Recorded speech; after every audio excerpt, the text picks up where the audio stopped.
ประตูไปมาก่อนเลยเฮ้ยมานี่ไม่ไปเล่นเยอะๆเหรอเดี๋ยวมาไม่ได้ให้มาก่อนมาสามปีมาไม้ก่อนนะตอนที่เอาไม้ก่อนนะ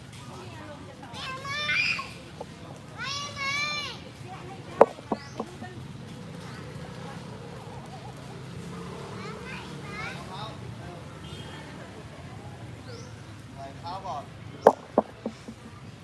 เร็วตีขาก่อนมาตีขาทีใส่เท้าแรงไม่ได้เนี่ยเด็กเยอะใส่เท้าก่อน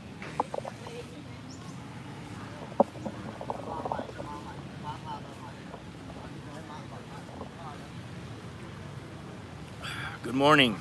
Swadee Krap. Good morning from Bangkok.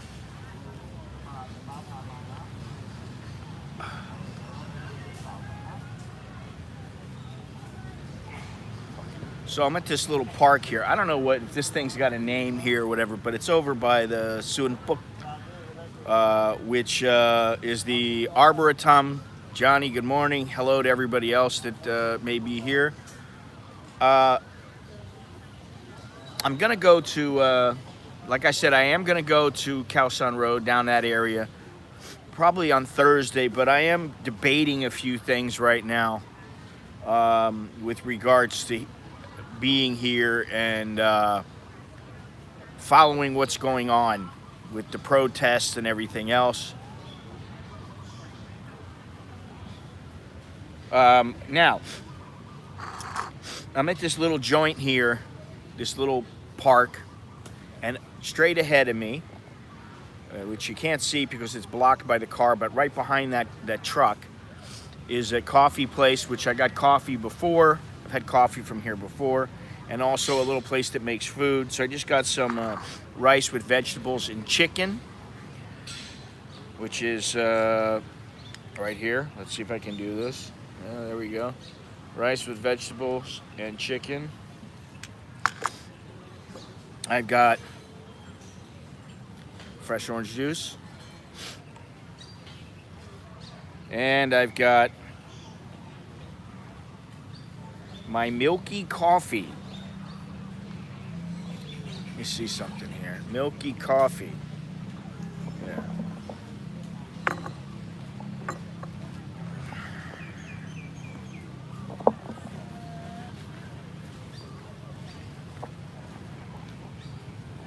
Give me a nice smile, friendly Thai smile.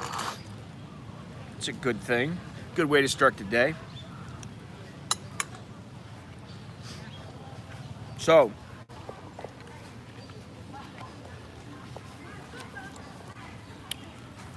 I'll get into what I want to talk about in a bit, which is the article that came out in the Bangkok Post this morning, I believe.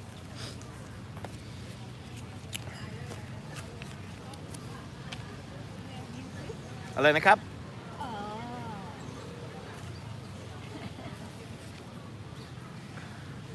I don't know what she said. I don't know if she was hesitant to walk in front of the camera or what the deal was, but I didn't understand what she said. Anyway, obviously there was another protest last night, and there was another spattering of frustration from the media, and that's what I'm going to talk about. And also, you know, what I've considered about covering this, going and streaming, shooting photos, because, you know, I have my press card. I can go down there and do that, but I haven't thought it to be really of very much value, because these things, they fizzle out very quickly.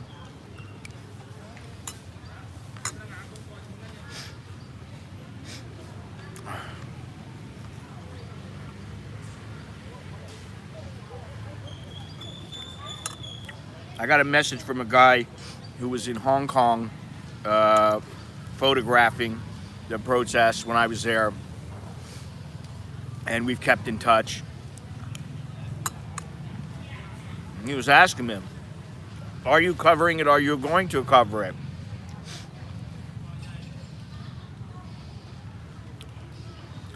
So far, I've said no because I don't want the risk. But, you know,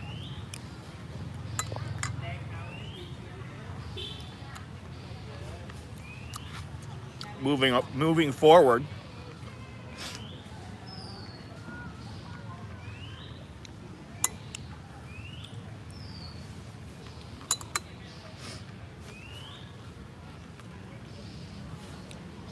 got some of this stuff, which I love.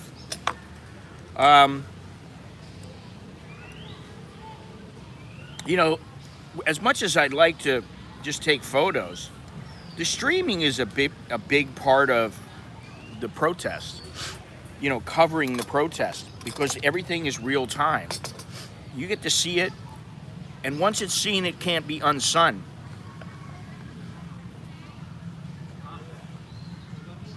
I think today is day 6.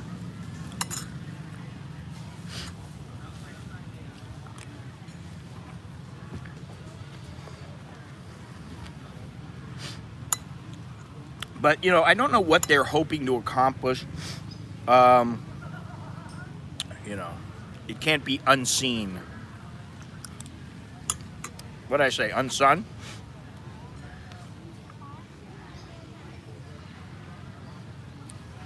I'm concentrating on what's going around me, eating, streaming.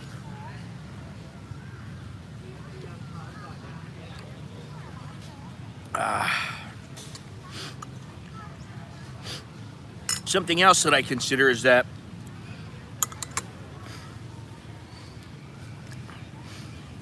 most of the people who watch this channel are from North America. There are some from Australia, some from the UK, some from here in Asia. There are a lot from Thailand, actually. It's number 2 destination. But the vast majority are from the United States.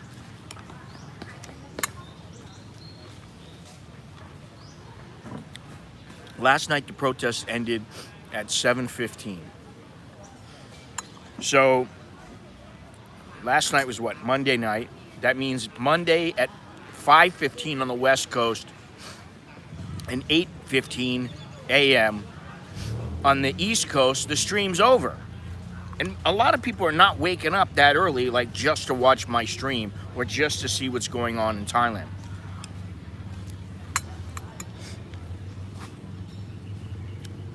So while I don't want to downplay the significance of what's going on here, because obviously for many people it's very, very important.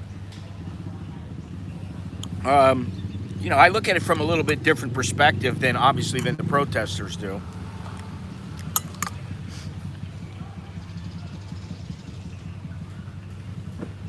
Because, as I said, I'm not Thai. I will never be Thai. And thus, you know, I wish I could say it's none of my business. It is my business in a way, because I got to keep apprised of everything. Now, I'm going to read this article.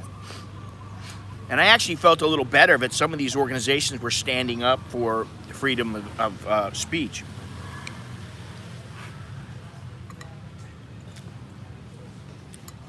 How many people we got out there right now? 42.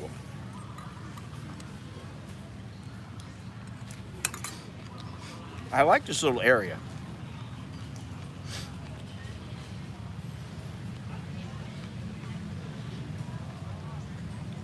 Tip of the hat, Mr. Cowboy. We got a little spectator over here.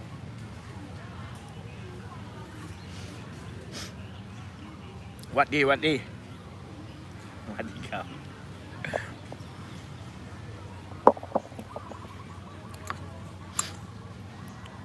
I don't know if anybody has read that article from the Bangkok Post. It's called "Media Group Warns Government, Leaked Threat Sparks Fury Over Free Speech."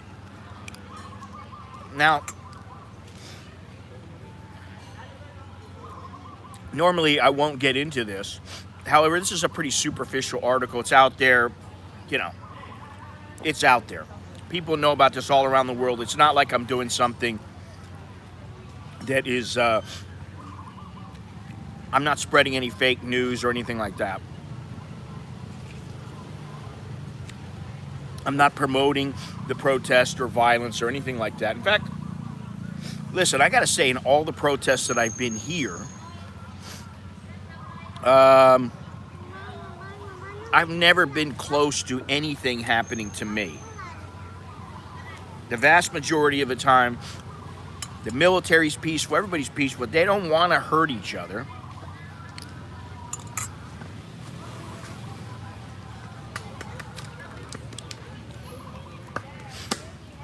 But that can change.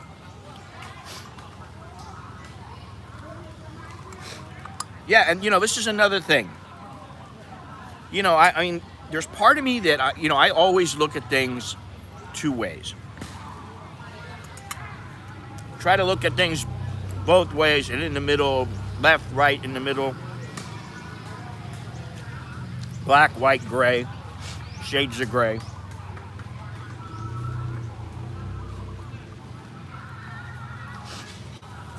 And while I have my opinions, well, I mean, this is what they were doing in Hong Kong. They can be. Most of the time, you have time to see when they're coming and to get away. That's been my experience, dude. You're gonna hurt me. You're gonna kick me in the face with that ball. I know.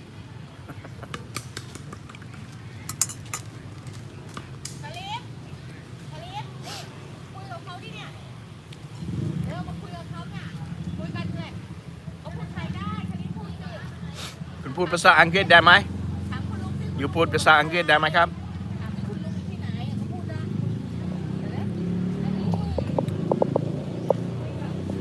พูดภาษาอังกฤษได้ไหมไม่ได้เหรอพูดภาษาไทยได้ไหม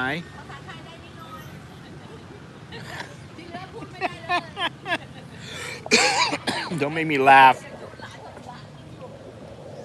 ไม่เป็นไร He's shy.ขี้อาย, huh? Like most kids. Gennaro, what's happening? Yeah, I mean, hurtful. If you're standing right next to them, yeah, they'll knock you on your ass and make you go flying. But they'll ruin your equipment. They'll do all kinds of things.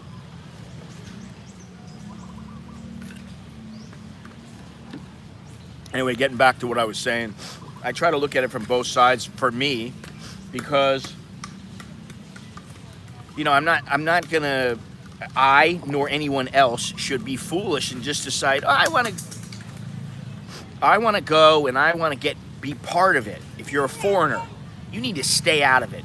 Really, stay out of it if you're a foreigner.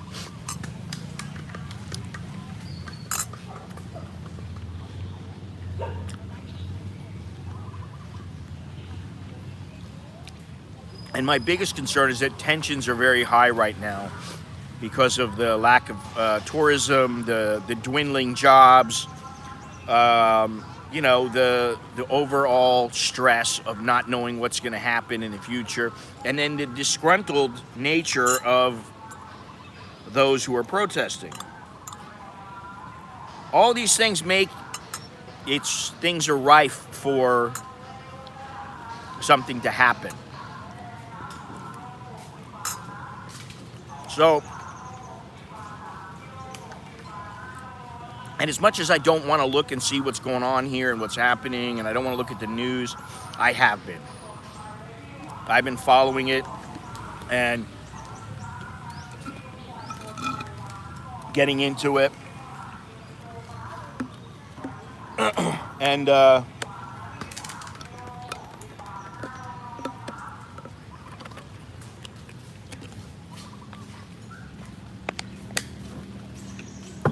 I think that this is thank you. I think it's detrimental to the country, what's going on right now, for many reasons, unless they succeed in achieving their goals. And I saw another article that was talking about how there are similarities between Hong Kong And I got some vegetables and a little bit of chicken with rice.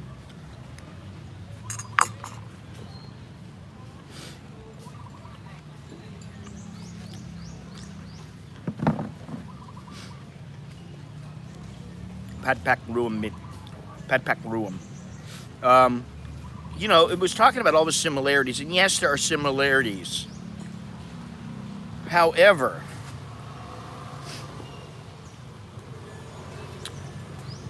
yeah, of course. Now, if you have a press card, they're less likely to do anything to you. But if you're just some guy just going, hey man, I just want to see what's happening, and they see you chanting,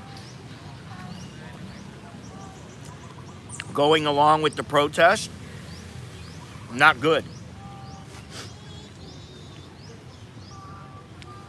You better have a few things around your neck showing that you are authorized to cover that event. And even then, you run a risk. So, it's really something to think about.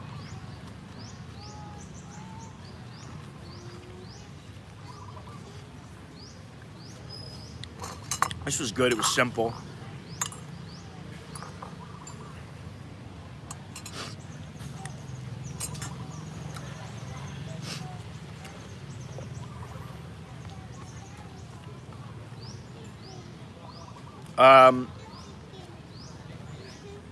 Do they care about business? I can tell you that there are a lot of people who do care about business and money and what's happening. They definitely care. It's affecting them, you know. It's huge. It's caused huge losses. It's caused people to lose their business, just like anywhere else in the world right now. But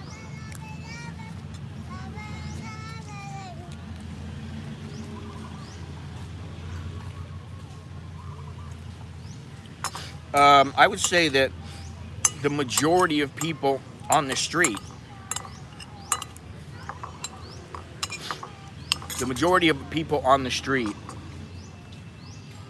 that you meet, they don't even, it's like they don't care about the mobs. Not that they don't care, but you know, it's not the foremost thought in their mind. They're not thinking about, oh, what's going on. What they're thinking of is, where can I go?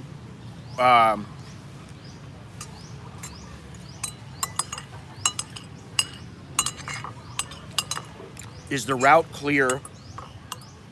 Can I get through?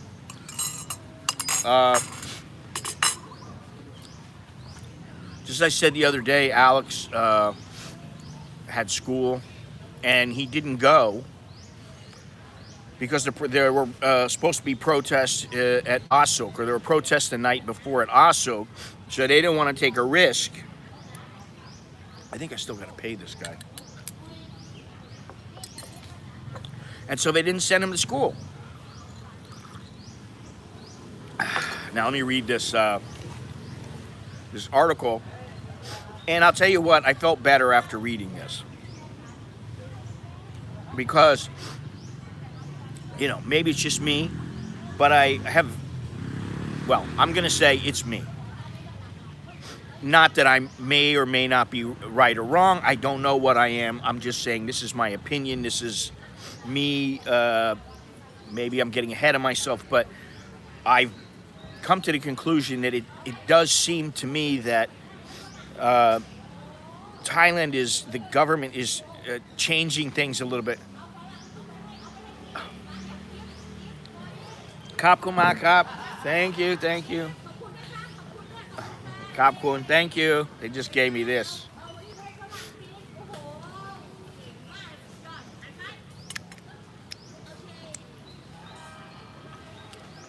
It's liver.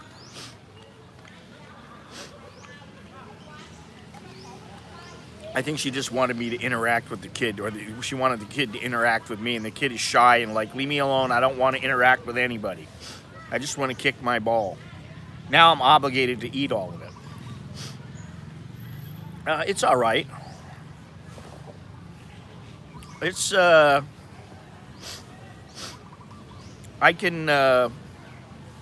can eat it.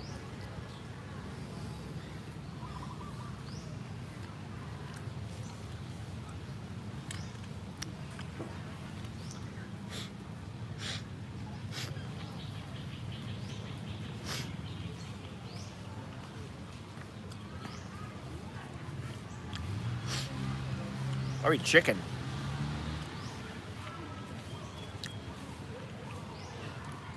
That's what it tastes like to me. It's pretty good though.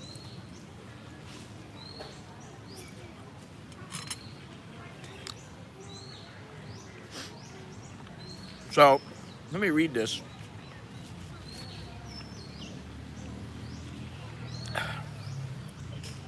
No idea. I have no idea how many dislikes I have, likes I have. I don't know. I really don't care. What I do know is that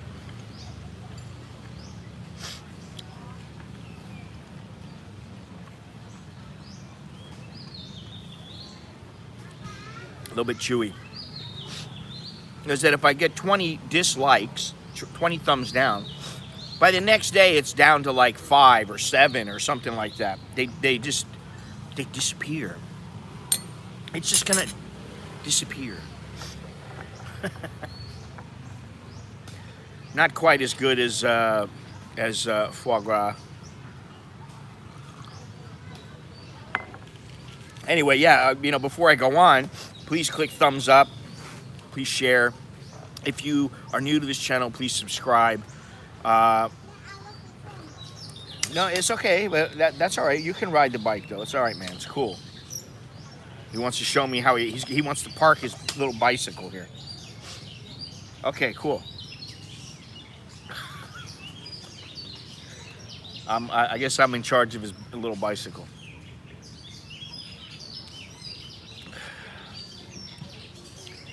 Between the birds and the little kids, it's not exactly as peaceful as it was the other day. That's all right. What was I gonna say? I got distracted. I'm like Joe Biden now. Huh? What? Where am I?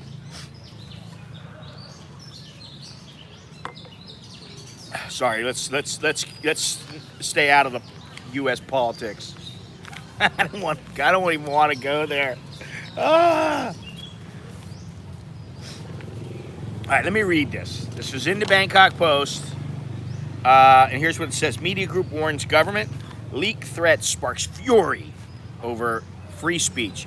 Media organizations and academics have called on the government not to violate the freedom of press after reports emerged that 5 online outlets face legal action for breaching the state of emergency. The government is also said to be planning to block the Telegram messaging app as anti-government protesters switched to it after police moved to shut down their Facebook accounts.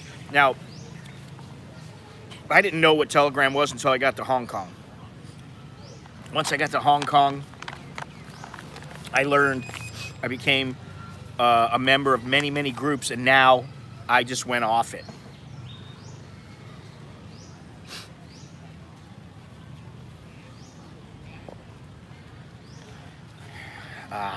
Okay. Okay. Several local media organizations spoke out after the leaking on Monday of an order issued by the government's Joint Center for the Resolution of Emergency Situation, CRES. They included the National Press Council of Thailand, the News Broadcasting Council of Thailand, the Thai Journalists Association, the Thai Broadcast Journalists Association, Online News Providers Association, and the National Union of Journalists Thailand. The CRES order has declared, as it appears there are television broadcasts of content deemed to threaten national security or good morals by presenting certain content from Voice TV, Prachathai, The Reporters, The Standard, and Free Youth Movement. The National Police Chief, who is in charge of resolving the serious emergency situation, thus orders the National Broadcasting and Telecommunications Commission, NBTC, and the Digital Economy and Society, DES, Ministry, to examine and suspend the broadcast or delete those comments from the computer system in line with their authority and responsibility.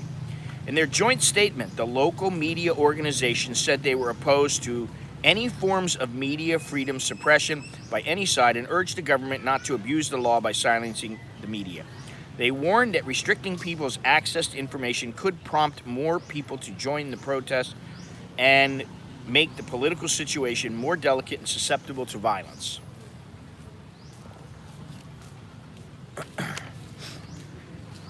They condemned any use of media outlets to distort facts or provoke violence and urged their peers to make sure that their coverage of the political situation was comprehensive and without bias.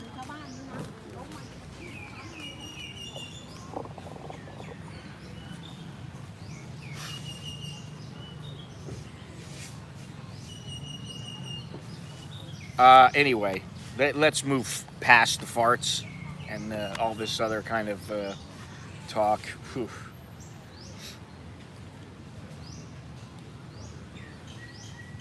The Foreign Correspondents Club of Thailand, FCCT, also joined the opposition, saying it was deeply concerned by the censorship threat and that it makes the government appear heavy-handed and unresponsive to criticism and could stir up even more public anger. Look at these birds. Ooh, looks like somebody's getting...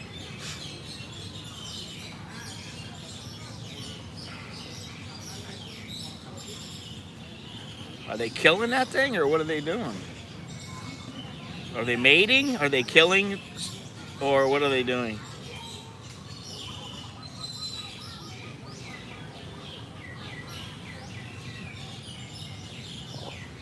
All right, back to the news. Back to the important stuff. Not the pigeons having sex or... It looks like the one is... Looks like they're beating that one up.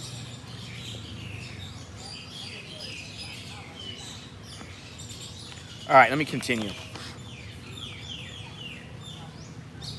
Bona fide journalists should be allowed to report important developments without the threat of bans, suspension, censorship, or prosecution hanging over them. Definitely, the FCCT said. Their concern was echoed by lecturers at Thammasat University's Faculty of Journalism and Mass Communications. It issued a statement opposing the government move, insisting that access to information was a basic right and the government should let the media do its job independently. I have to agree, but that doesn't necessarily mean that, you know, the government is going to see it the same way. They may feel like they have a case where, hey, you guys are going too far or whatever, and no fake news. That's the thing. No fake news in Thailand. You don't get away with it here. They will sue you. You know, they'll go after you. They'll throw you in jail or whatever. If you're giving out fake news that's going to be of harm to the country. I need these glasses. My eyes seem to be getting worse. Des Minister Buttigieg Punakanta said none of the named 5 media outlets has been banned or taken off the air following the order. Initially, the NBTC or agencies concerned will ask them over for talks and urge them to be careful, he said, but the messages deemed inappropriate and still on the website should be deleted.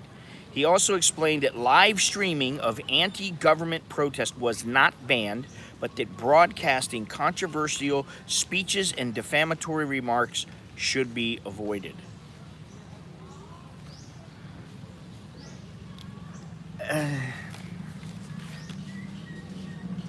That's how I'm looking at it. That's all I'm going to say. You know, what is controversial? Controversial to who? Asked if they would face closure as penalty, he said any punitive action would be taken step by step. Puchatong Nodtaisong, the Des Ministry Deputy Permanent Secretary, said the ministry has been monitored and examined social media posts from October 13th to 18th, and it deemed that more than 324,000 items violated the computer crime law and state of emergency. Wow. Mr. Puchatong reportedly asked the NBTC to order internet providers and mobile operators to stop disseminating any information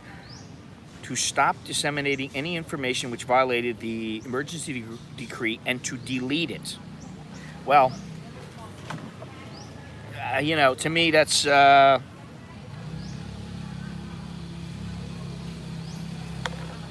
United States has the freedom of speech, and you know, or if it doesn't bother anybody, which in the United States seems to be a big thing. Yeah, you can have it back. It's all right, man. Go on, take your little.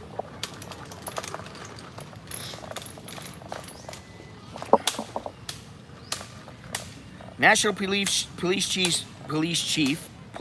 Suwat Changyotsu said the order to examine the media outlets was intended to target any content deemed to incite public disorder.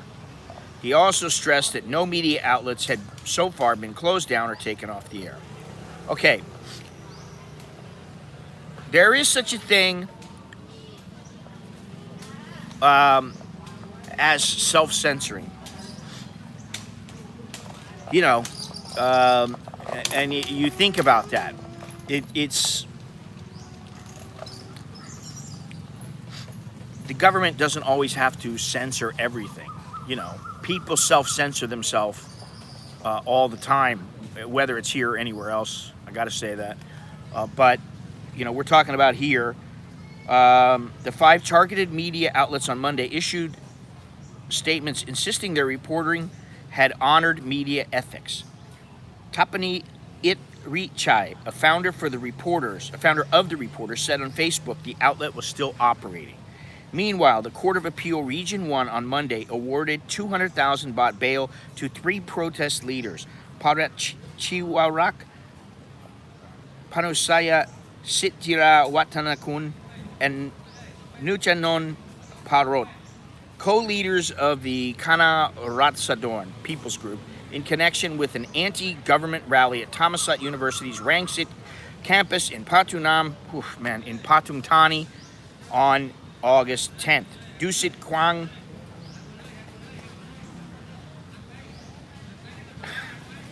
This is like watching a show in front of me. This guy's trying to show him how to park the car. Okay, come back. Come on, keep going.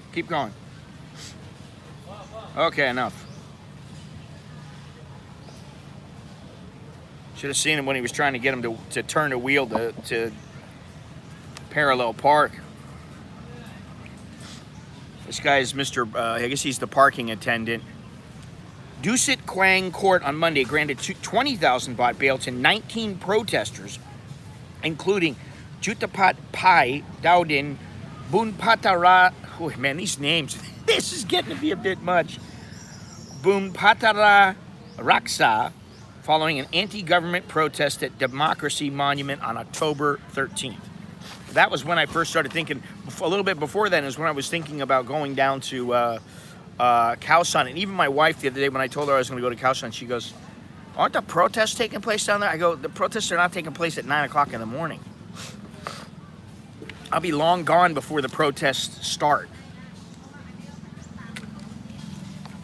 So this is, I don't want to say it's worrying, because maybe it's not. Maybe everything, listen, the people in the ministry are saying it's not a problem. I think it's a tightrope. Both sides are walking a tightrope, which is why it's, you know, I believe he has left and he's on his way to, I don't know, Oklahoma or some other part of Texas with his dog. He jumped in a pickup truck. Yeehaw! Put on his cowboy hat and his boots. Put the shotgun in the back of the pickup.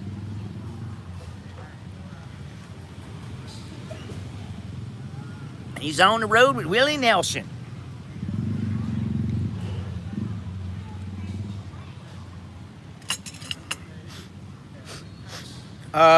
Well, you know, the thing is that now what they're doing is the protesters are telling people just to stand or stay by the stations, the various stations, and that way they can just jump on right away. But I think if the government shuts down public transportation, if that were to happen, who knows whether they would do that or not. If that happened, I think that would not be a good sign. Drive around Oklahoma.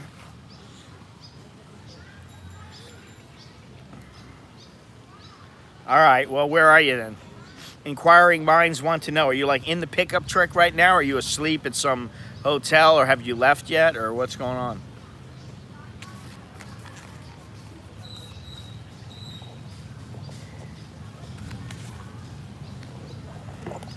What's that movie? Fine line between love and, what is that movie? It's not a new movie. It's a thin line between whatever and whatever, between love and hate or something like that. Look at this thing.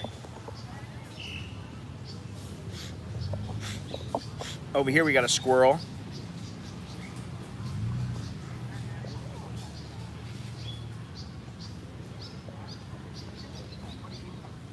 Don't know if you can see it over there, walking around.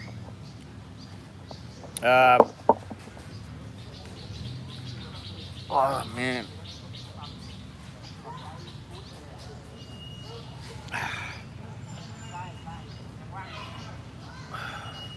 Hey, look.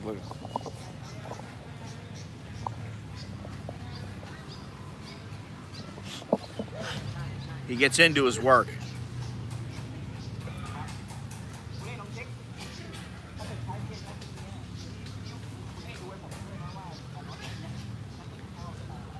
I think that guy's a little bit too close.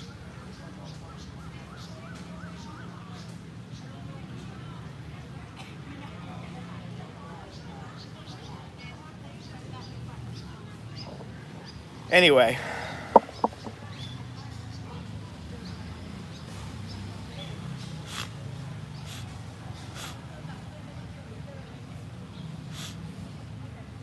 I don't know. I don't know what's going on with the guy. He's digging in his pockets right now. It looks like he's giving him some paper, and he's giving him, yeah, he gave him a little tip. He gave him a little tip. So from here, what I'm gonna do is I'm gonna pack up and get out of here. Well, they start packing up because nobody's here in the middle of the day. They're only here in the late afternoon and early in the morning. And then they shut down. So, but I wanted to talk about that because, you know, I'll be lying if I said that it wasn't, I have a FOMO, you know, fear of missing out right now. There is part of me that feels that way. Good morning, everybody. Good morning, Jared. I have the FOMO. I feel like something might happen and I'm not going to be there, and then I'm going to be pissed off or irritated at myself because I didn't catch it. You know, and so again, then there's that other part of me going, be smart. You know, it's kind of like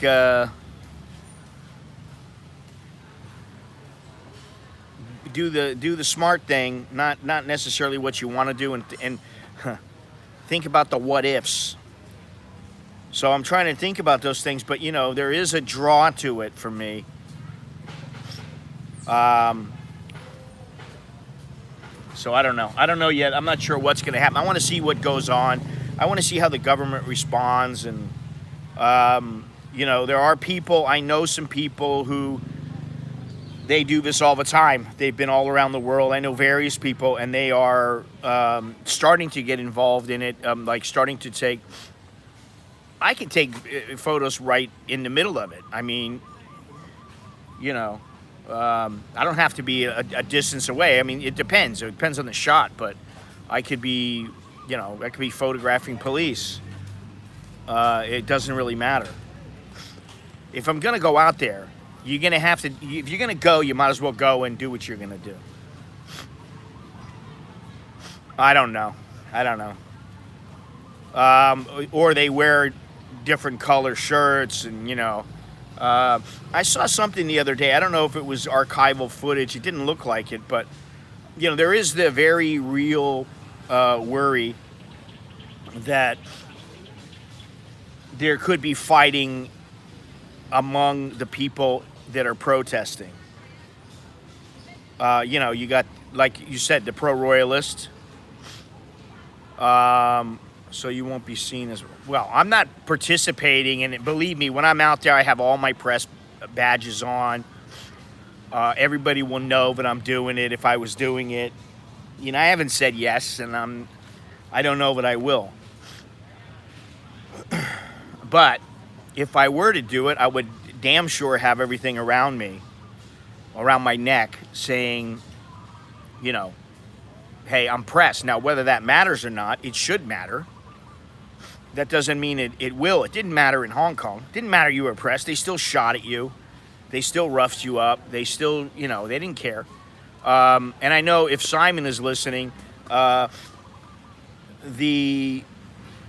was one night where we were out and, you know, the police saw it was all journalists. We were just standing around. We weren't bothering anybody.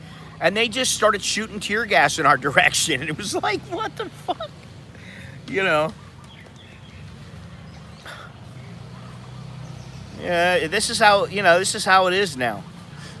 And the thing is, you know, the information is, it gets out there so quickly. Everybody knows now. And you know, I'm gonna say this. How I speak online and publicly is carefully. I try to be careful in what I say.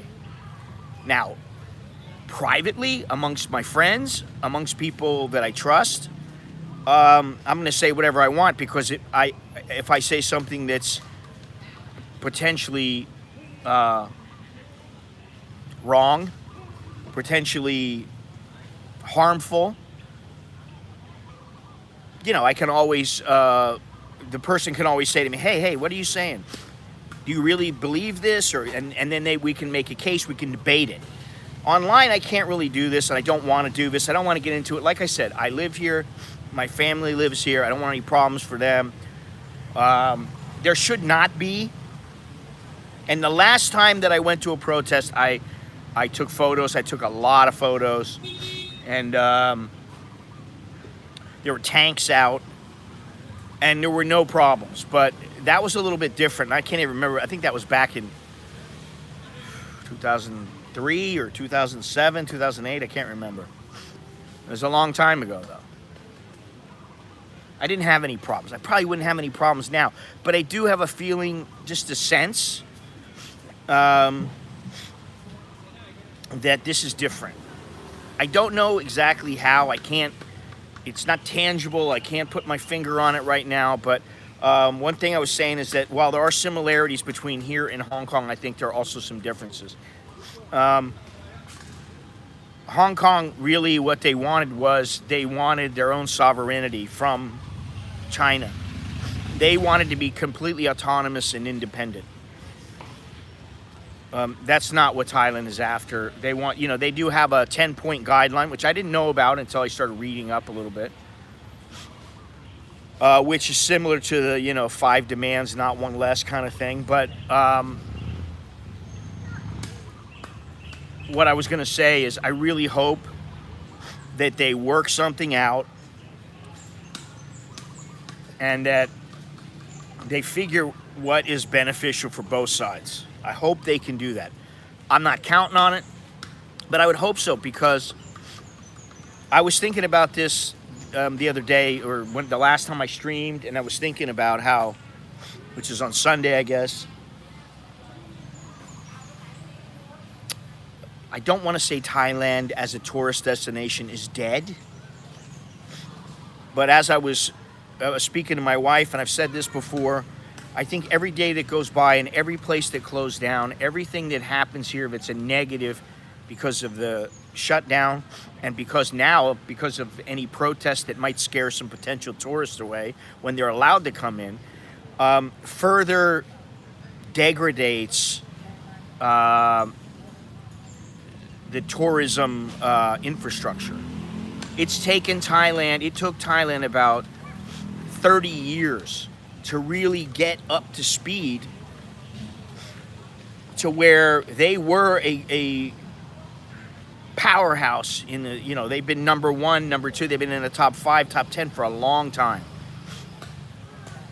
And I think they want to stay that way, but hey, you know, I don't know. Who knows what they got planned? Who knows what the plan is? I don't know. I don't know the plan in the United States either. I don't know what the plan is. Every time I start to think, open everything up, just let people in, then all of a sudden, you know, I hear about somebody dying or somebody. I don't know if you guys saw, but the engineer for Joe Rogan tested positive. Supposedly, he was only really sick for a day. He's gotten better, but still, he's not ready to go back to work. So the Joe Rogan podcast have been canceled for like a week. You know, I don't know how it feels. I mean, I don't know how to feel, you know? When I see stuff like that and I say, well, he got better, but then you hear doctors going, we don't really know, we're not sure about this. And so there is part of me that says, you know, Thailand opening up is, I think it's the right thing to do. Social distancing. If you look around here, you're going to see there's a lady walking over here. She got no mask on. Lady in the red. The lady behind her walking up in the green smock, pink shirt, no mask. A lot of people. They're not wearing one, you know. They don't want to. You know, the guy parking cars, no mask. Me, I'm sitting alone. There's nobody next to me. You know, obviously no mask. This girl coming up here, the guy right there got his mask on, but it's down. You got the girl walking up right here. She's not wearing one. Girl on a bike over there, motorcycle, no mask. So I don't really get it. I don't understand it. And, you know, I don't think that because you're wearing a mask or because you're socially distancing or because there's a lockdown even, that necessarily means that the people going along with it are idiots. I think that better safe than sorry, but I do think that there's going to come a point, especially here, and in the United States, because, you know, the election's coming and there's so many things going on. How long can this go on before there's just a complete breakdown, not only here, but in the United States? And I hate to say it, but without tourism, this country that I'm in right now is a much different country. You know, there's the only foreigners that I see now are expats. I don't see any people that are tourists or, oh, I haven't been able to leave yet or anything like that. Nobody like that. So there's a few things to think about. Now I'm going to walk over. I don't know if I'm going to walk. I'm going to walk over and go down and walk over to the mall and then just hang out for a few minutes. There's something I got to do and I don't remember what it is or that I have to do. Oh, I have to pay this guy. He won't be too appreciative if I leave without paying him.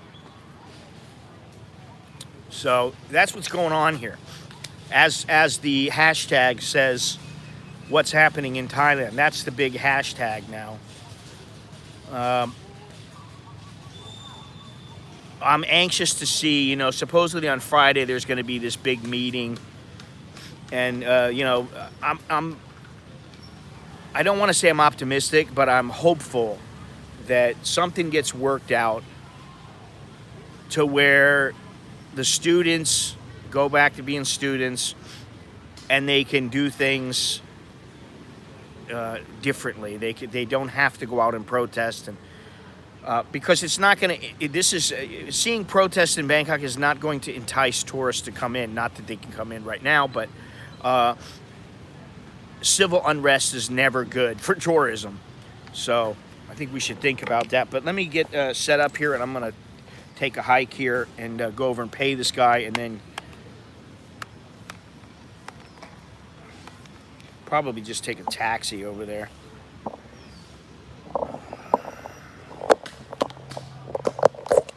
Hopefully this will work.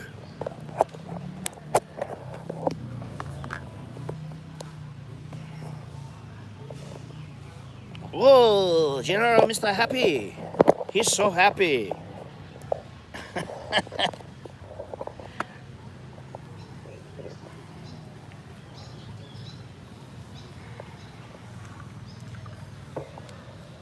while I've got a little break here before I, oh God, what am I doing? Before I continue, please click that, smash that thumbs up button, smash it, because there's probably 500 thumbs down, but you can smash whichever one you want. It doesn't matter to me. It's all interaction. It really doesn't matter. And what I found is that most sane people, when they come in and you know, even some, they may not like me. Okay, I can understand that. But most sane people, when they come in, they go, why are there so many dislikes? Because there's a bunch of cunts out there, that's why. And that's the way the world operates now. You got fat, stupid, drug-addicted cunts. You got mama's boys. You got all kinds of, you know, people that they have nothing better to do. So, you know, that's why in the end it doesn't really matter. When I'm dead and gone, will it really matter how many thumbs down I had? No, it won't. It's not going to matter one bit. And if I'm Scott, hey, I'm Scott, I'm an American in Cuenca. Is it going to matter? It's not going to matter. None of it's going to matter. It just doesn't matter. I forget where that came from, but let's get out of here. Let's take a little walk, a little walk. We'll at least walk to the street, catch a ride. I really don't feel like walking. Well, I could walk over there. I need to walk. I need the exercise, but I just don't feel like it.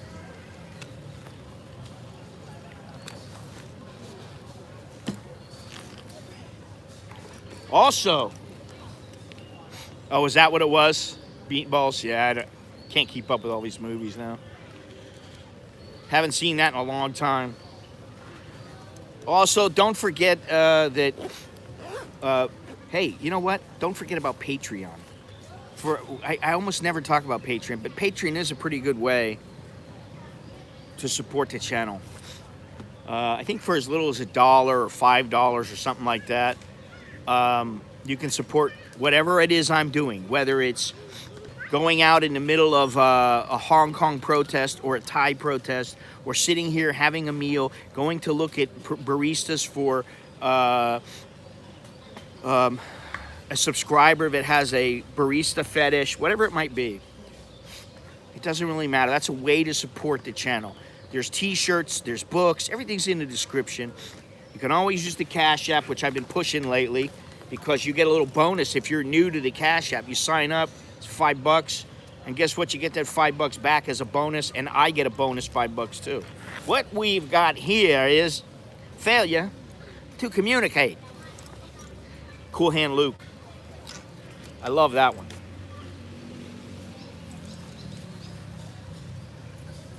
So you gotta pay this guy. What is it, 15 baht? I got 7 baht. Oh, I no money. I sorry, I have 7 baht. I no have 15 baht.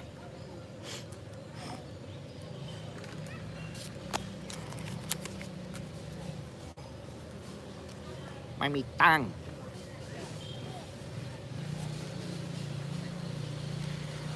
Lots of squirrels around here. Red squirrels, brown squirrels. It's a nice little place, this little square here. Yeah, it's not the most eye-appealing. It's not the most beautiful place. But, wow, thanks again, Charles. Thank you very much. You are the first. You are the first and the only so far, but your super chat. Thank you very much. Appreciate it. Good luck for you. Choke D and all that good stuff. Now, once I pick this thing up, everybody's like, "What's he doing? Is he a newscaster?" Yeah, my boy lost, man. I like Lomachenko, and actually, I've been looking at pictures. I've been looking at photos. On my Instagram, I just put a couple of photos that I took of Nana Plaza, like during the day at like, when was it? 2007. This is when they had the old sign. None of it was all glittered up. It was the old crusty Nana Plaza. That's on my Instagram. I've been looking at older photos, and I have photos of Lomachenko from the Olympics and Deontay Wilder and what's his name, Demetrius Andrade, who I didn't particularly like in the Olympics, but I guess he's done pretty well for himself now, and many other fighters. But anyway, that's neither here nor there. Let me get over here and pay this guy and get out of Dodge. Lopez took him down. Lomachenko. Yeah. I didn't think he was going to be a Mayweather equal, but I thought that he would be pretty good. I used to like this guy. What was his name? The guy was from Ghana. He was in Sweden. He was from the Gambia. I can't remember his name, but he was in the Olympics, and he won a world championship, and he lost it. And but he was a good fighter. I really liked him. I got a bunch of photos of guys who now are world champions or who fought for titles or whatever. But I got to go through them all.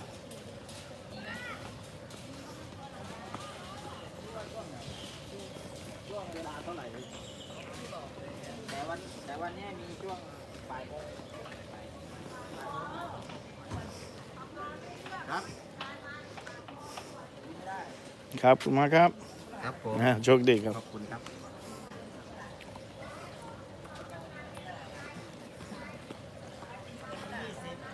UFC. I'm sorry, I think Khabib is going to issue an ass whooping.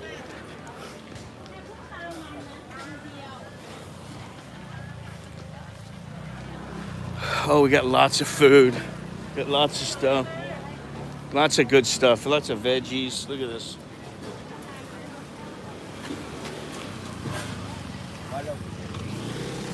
That's where I got my orange juice from. And nice stuff.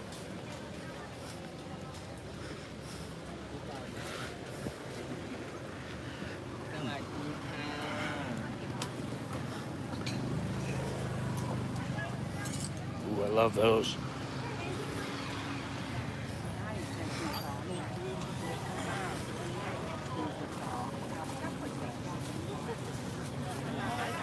It is a little cooler today. You know, it's been raining for the past couple of weeks.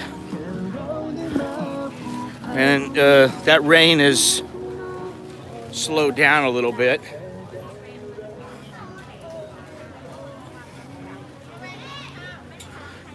Yeah, I might as well walk, you know?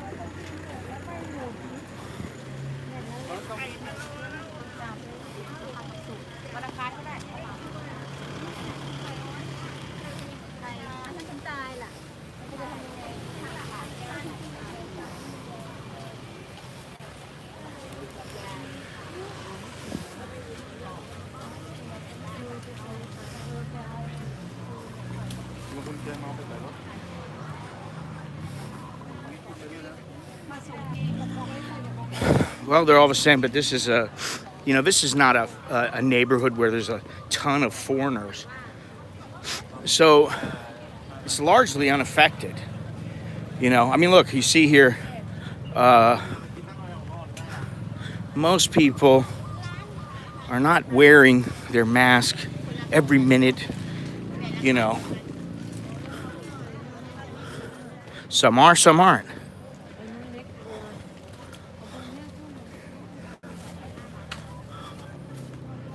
I think we should walk.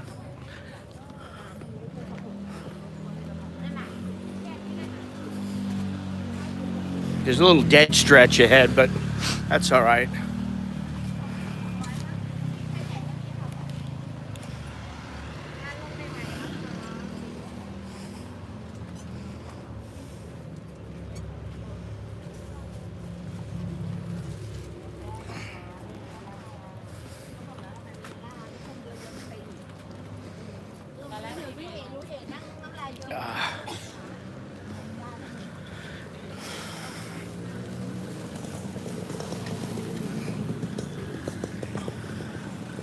Shoes, hats, jewelry, mobile stuff,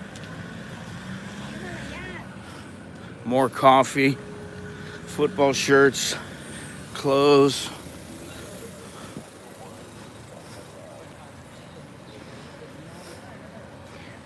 This isn't a bad area, you know, but I would like to see them clean it up a little. Ah, Jesus Christ.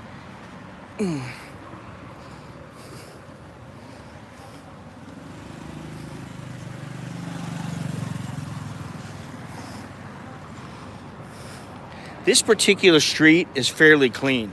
If you go the next street over, or you go farther down, it's a pigsty. I mean, lots of garbage and junk. This is Bangkok. I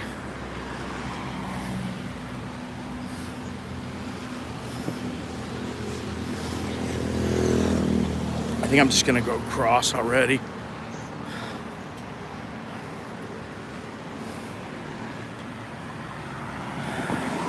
Man.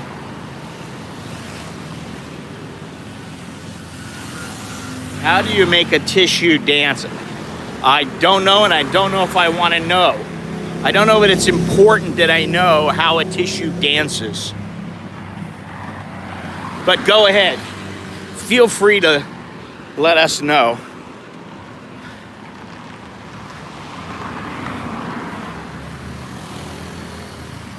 Got all these motorbike guys over here.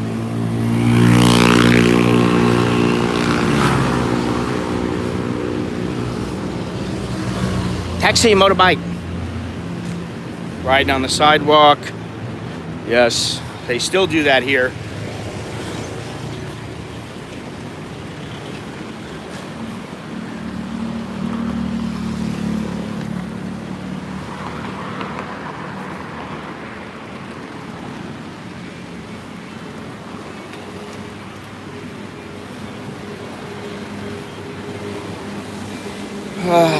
All right. This is a school.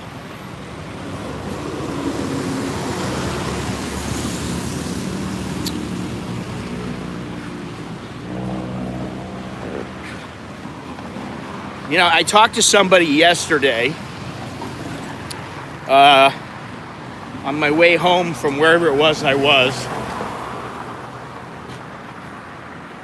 And she was talking about how she saw people at Happy Land.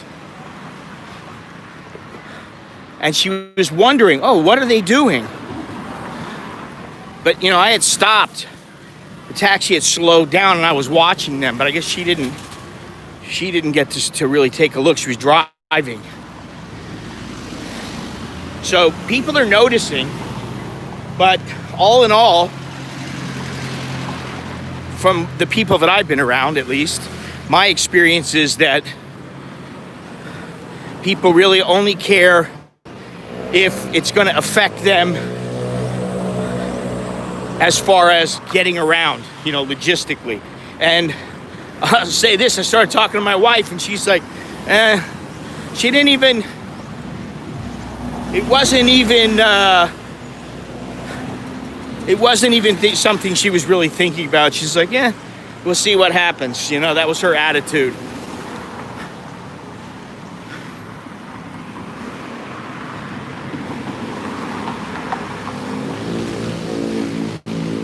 And the other thing is that, for the most part, if you don't want to be around protests, you don't have to be. You can just chill at home or in some area where you're a little bit farther away.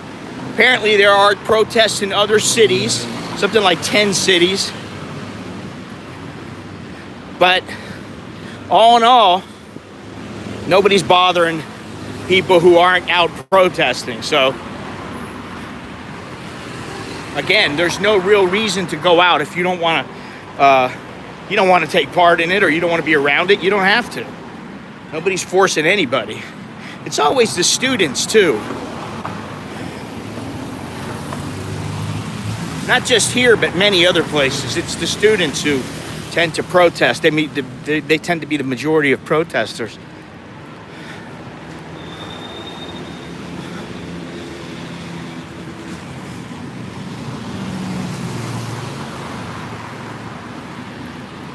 Must be a high school.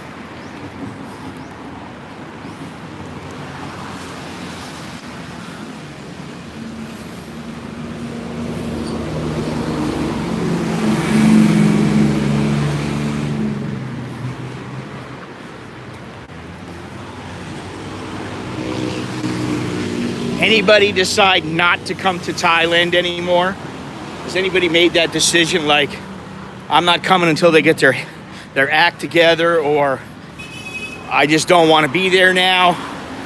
I'm curious to know how many people has it turned completely off to coming here.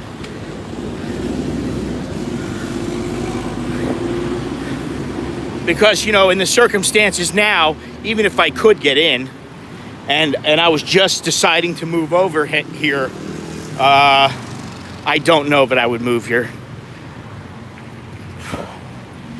Why are you so gung-ho to come here?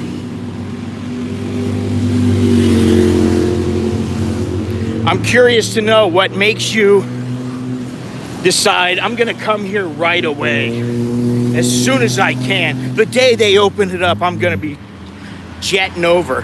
What is so important? I'm curious to know.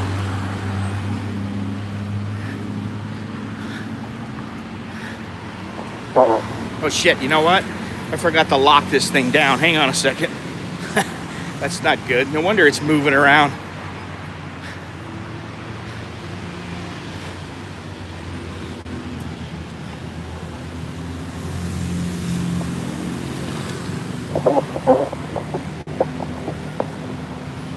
There we go. Now I feel better.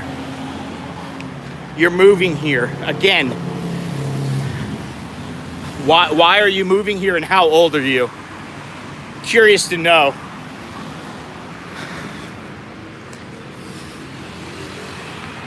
I understand you and like Longhorns, people who are veterans of being here and who, you know, they have enough time to where they can come as long as they want. You know, you're 59 and you've been here before, I take it. I mean, but why Thailand? Why not somewhere else? Are you married to a Thai or something like that?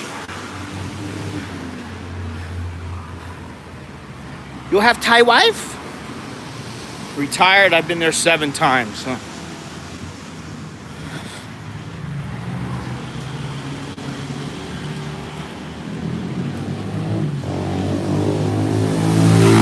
Not married, no girlfriends. Well, that's a positive right there. I would say this. Obviously, everything's up to you, but I would move slowly, and I would come here cautiously. Now, in 6 months, it might be totally different. I don't know.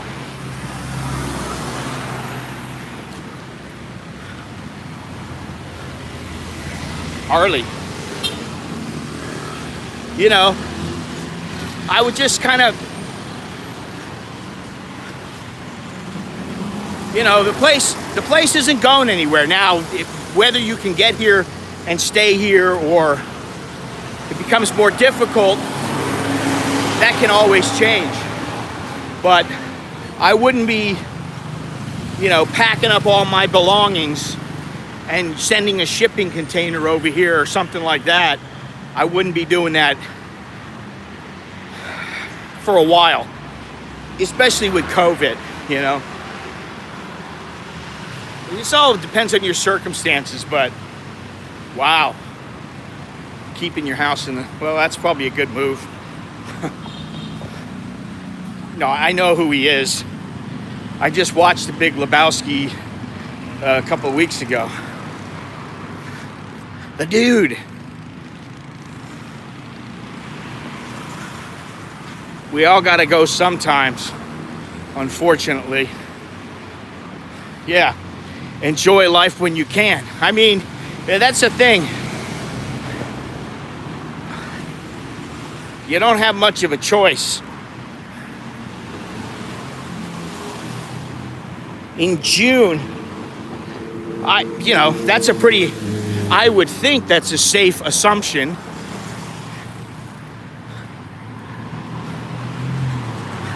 But, who knows? This is the weirdest thing I've ever seen in my life. I've never seen anything like this. And again, the protests don't make it any easier.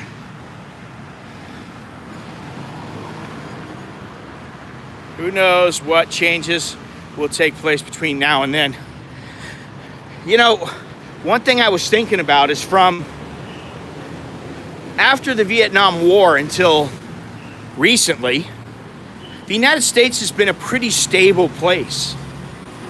So you knew what to expect. And even Thailand with its, with your, everything that goes on here, at least you kind of knew what was going to happen, and you knew that there was the unexpected that could happen, but you knew that the unexpected could be expected, and you had an idea what that might be. Cool. I think now, we're in uncharted territory.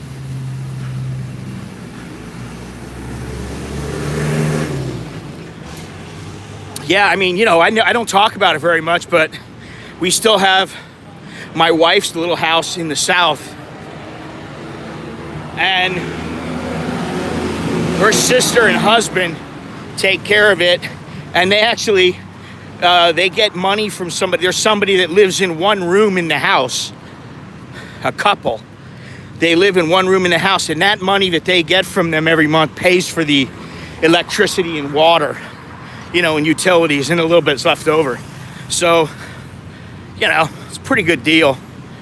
So anytime we want to go down there, which we rarely have time, but we can. And, my wife's been thinking about it a little bit more. I've been thinking about it more. Okay, once we have a little more freedom, do we really want to live here? I personally don't. I don't want to live in the big city like this anymore. I've had it. I've experienced it. I know what's up. These guys are over here playing chess. I wish I could learn how to play it, but I don't think I can.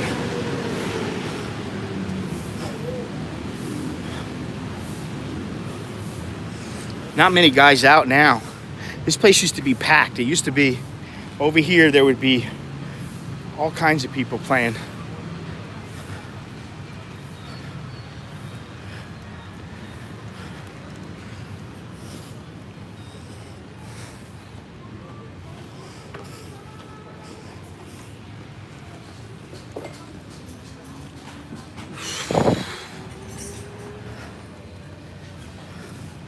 Well, yeah, it is. It is stressful. And every time I get ready to go out, I think to myself now, a lot of the time I'm taking public transportation because it's faster. The other day, Nicholas, I think I said this, I talked about this the other day, but I'm not sure. The other day, Nicholas was coming home from school.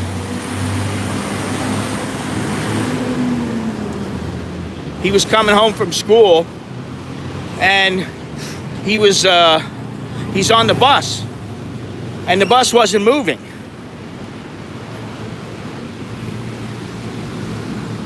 And so he jumped off the bus and started walking. He walked faster than the bus.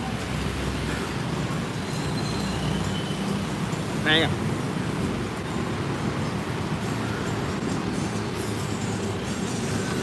So what does that say?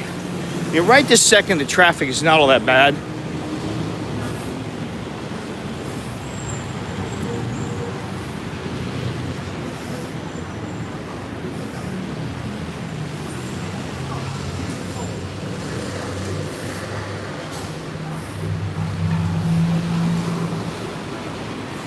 Lots of this place. They've really built this place up. This just Panti Plaza, Bangkok. I don't know, what time is it? 10:15, which means I think Happy Land is still closed. I gotta go over.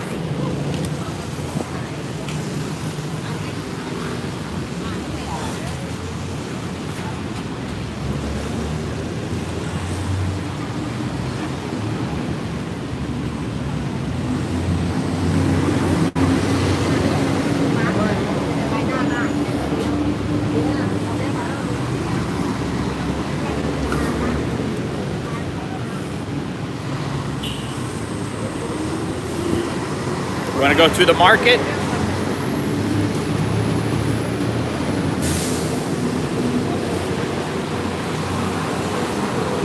Let's take a quick walk through here.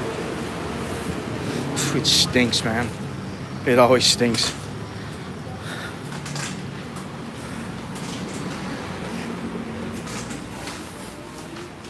No mask, you see.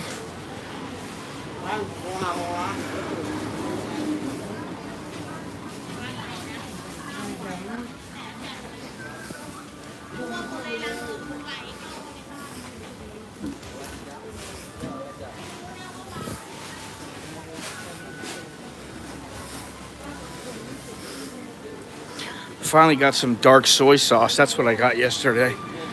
Some groceries. And I picked up some of the dark soy sauce I like in my eggs.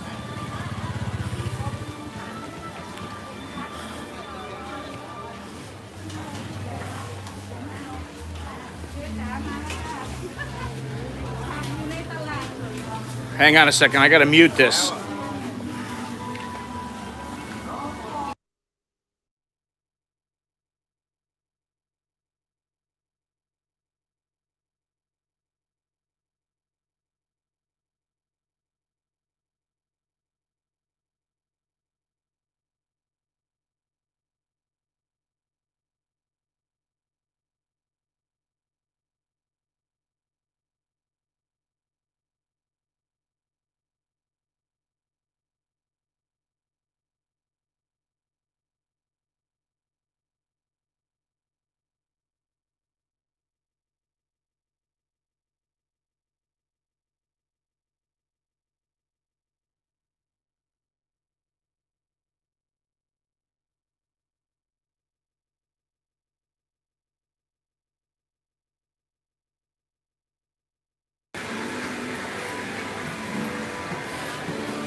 Jeez, you can't get away from it. No matter where you go, you can't get away from the music.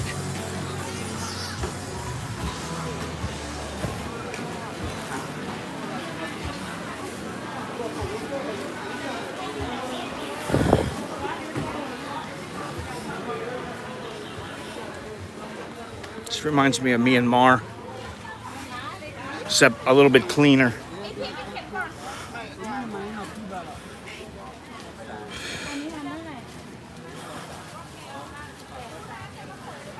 Can't fight it.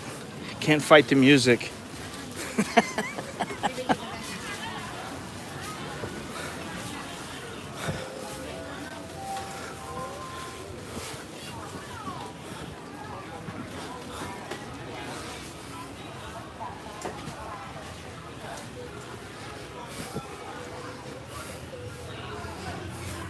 Think there's any rats here?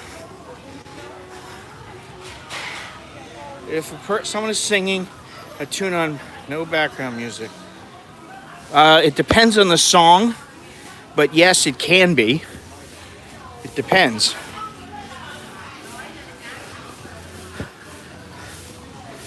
You know, and it depends on the song, because sometimes a particular song, they allow, the copyright is such that they allow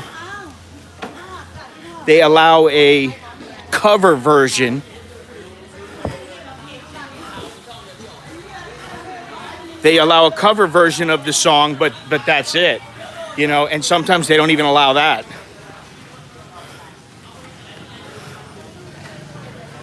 Whew.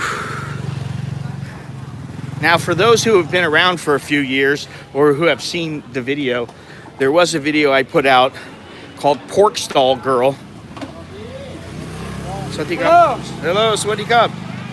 And that girl, her stall was right up here, but she's long gone. A lot of guys liked her. A few guys gave me a hard time about me talking to her when, you know, they didn't know is that I had talked to her several times before and I knew her. Yeah, this is the problem. You know, you look at it from the perspective of the artist, which is the group who made the song, and you can understand that they don't want their song being put out there and just used without getting any, you know, it's like you got, oh man. It's like you have a photograph and some magazine decides to use it and they don't want to pay you any money.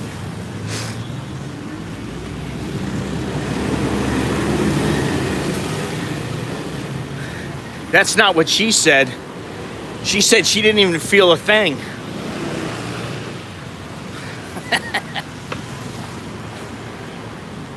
She said she couldn't even feel it.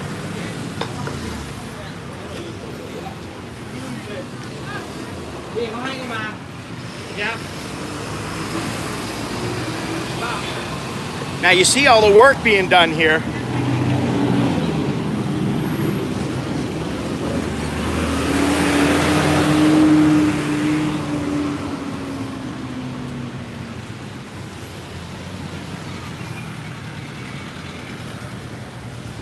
All this, remember, there was up above was an overpass, which they've knocked down now.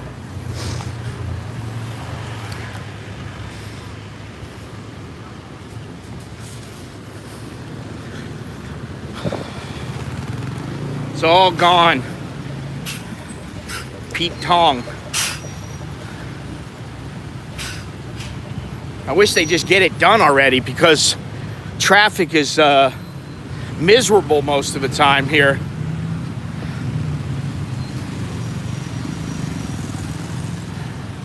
She had braces.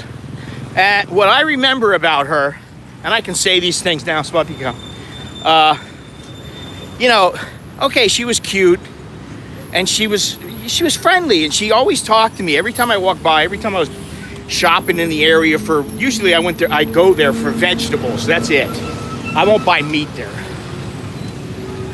Oh, look at this. Look what they're building here, Mr. Longhorns. Korean barbecue buffet. Nene barbecue. But I saw her running around one day and she had like these shoes that were like boots and they were like 4-inch heels, you know, not like pumps, but they were like 4-inch heels. The whole shoe was up like 4 inches and they were silver and she was wearing like a Hello Kitty shirt and I just thought, this chick is like, she's like a little kid, you know? Not exactly, you know, not like some chick who maybe she's traveled around the world a little bit. Her parents had some money. She grew up in money. She dressed, you know, she dressed accordingly. Maybe she only wore a pair of jeans and a really nice blouse, but she knew how to dress. This girl didn't know how to dress. You know what I mean? When I saw her, I was kind of like, oh, wow. I'll say it, I was a little disappointed, sorry. I was a little disappointed. I thought, well, what do I expect, you know, but you can see take a closer look here. Guy's on a smoke break. Now his boss is gonna fire him. Look at this.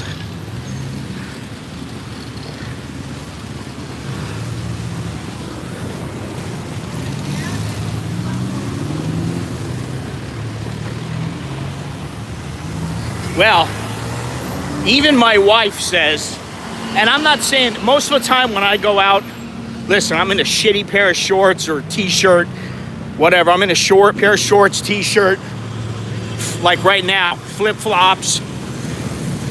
But when I need to get dressed up and when I want to get dressed up, which is not very often, I do. And I can. And I look stunning. Oh, it was kind of pinkish blonde or something like that, and yeah.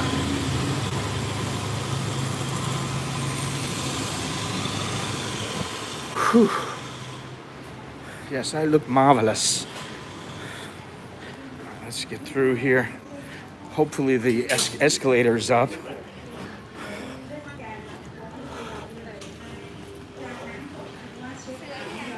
Yes, it is.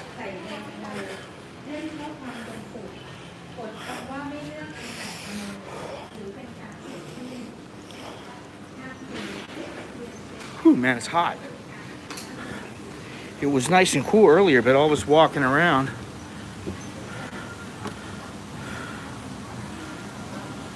Whew. This is Thailand. This is Bangkok in Bangkok.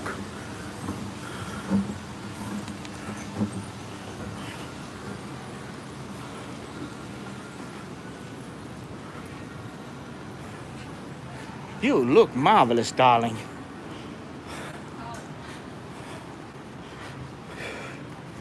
This place is not even open up yet.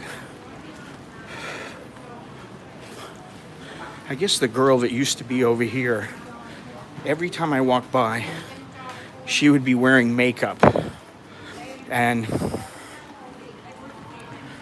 Or she would be putting on makeup, rather. Every single time I saw her. I mean, it didn't matter if it was 3 o'clock in the afternoon, 1 o'clock in the afternoon, 10:30 in the morning, she'd always be putting on makeup. She's gone now. Maybe because she didn't do enough work and she just put too much makeup on, I don't know. But you can see they've changed this around a little bit. Right now we're in the midst of the, is it vegan festival or vegetarian festival? There's every place around the house here. They're selling nothing but vegetarian food. And while I would consider it if it was just vegetarian, because I'm all for eating vegetables, I don't want the whole vegan thing. It's too much for me, you know? Because she had makeup too much. Yes. She wear makeup too much. She looked like have a makeup same clown. You know, clown, funny, haha.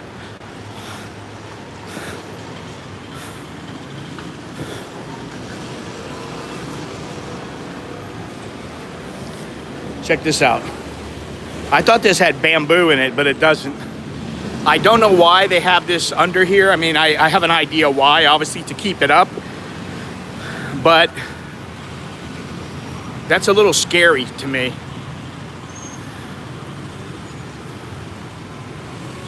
I mean, the fact that you have to put that up now.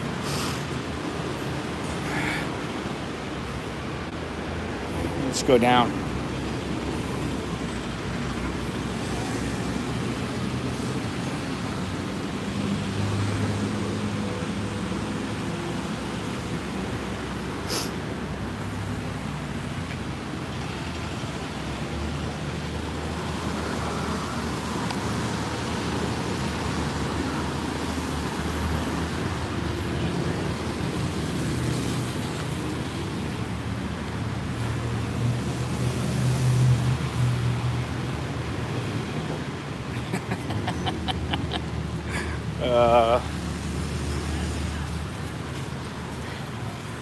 Yeah, well, I don't like it either.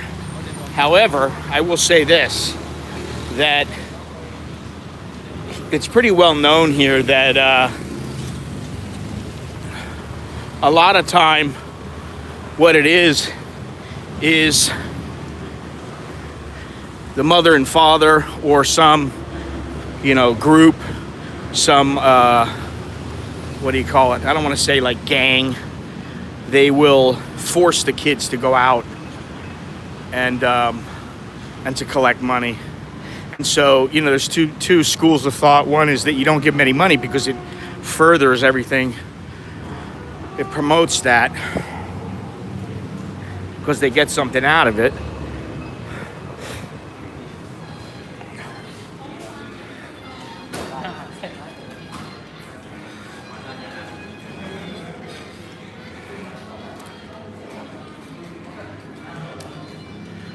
Oh.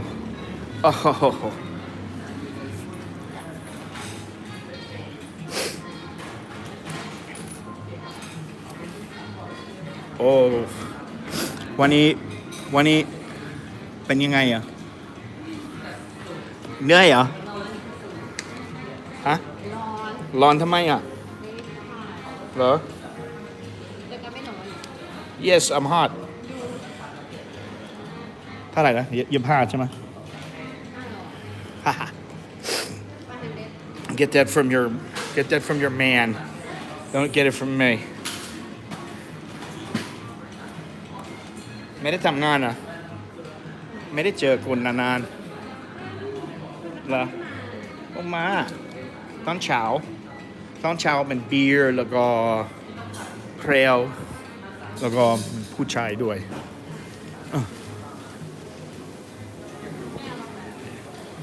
กินแล้วไม่เอา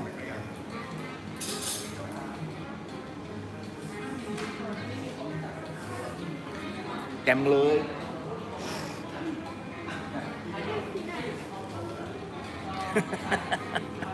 I don't want to go sit there.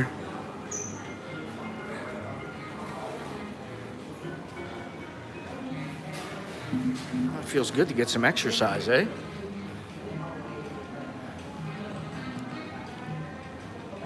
All right, let's put this on the rack here.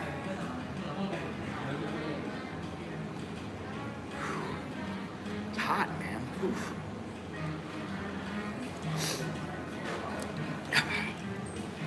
The thing is I muted the stream because I didn't want the music to play that was in the market. Now I come in here and of course they got the music.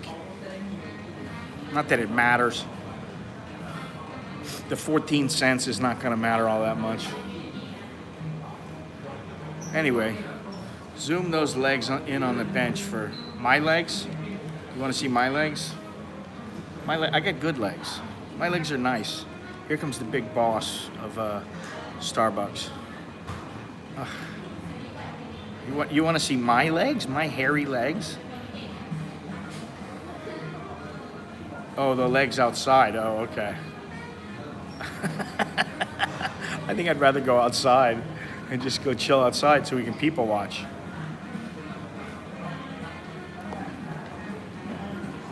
Yeah, he is quick. One moment.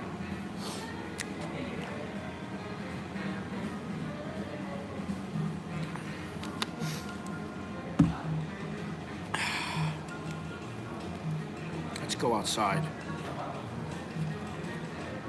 Is that what it is, a road?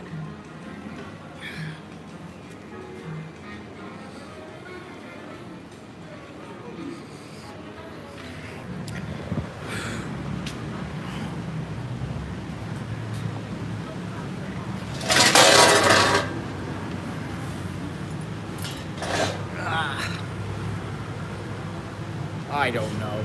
I have no idea. I don't even know what you're talking about.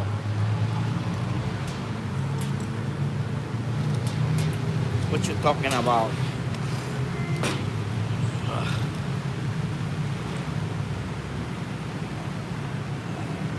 All right, so I'm gonna try to go to Khao San Road on Thursday. Before you move, that guy was rubbing the other. You know, they do that here, just like a lot of other places. You know, give you a look here. That's like 10:35, and there's nobody up. You see, there's very few people up on the. They're all sitting down here.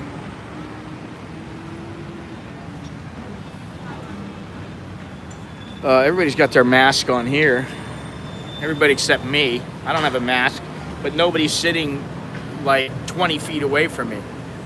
Me personally, are you speaking to me? I'm not aroused in the least by anything.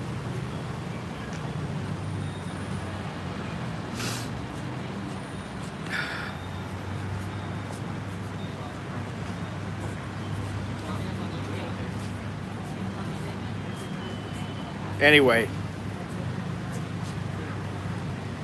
how do I like living there at this time? I don't know. I've been living here so long. It's just home.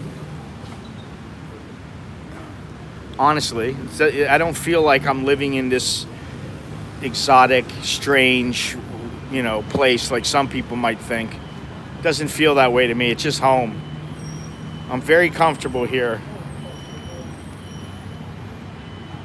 Are people allowed? I mean, allowed, like, yeah, the people are allowed. They can go wherever they want. At least if you're in the country.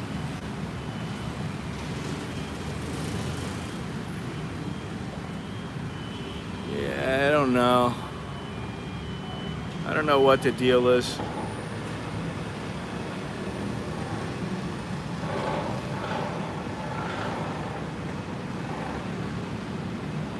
It doesn't look like it's progressing any further down here either.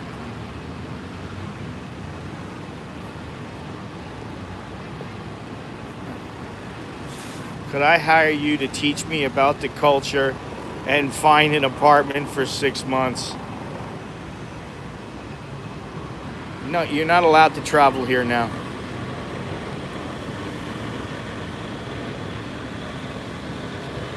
Right now, you are not allowed into the country. Americans are high risk. No can do.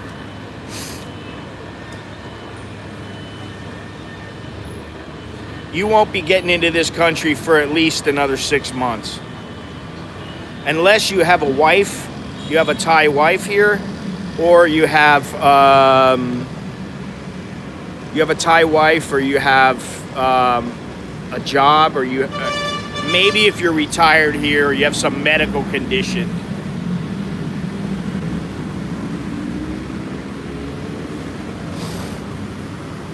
The scaffold is form work. Yeah, I don't know. I don't know what it's for. I don't know how they're going to work this. I'm curious to know. You know, the station is farther down. The station is farther down. You can't really see it from here. It's farther down. That's Bangkok Station down there. So I don't know how they're going to work these overpasses and this exit up here. I don't know how they're going to work it. Be interesting to see.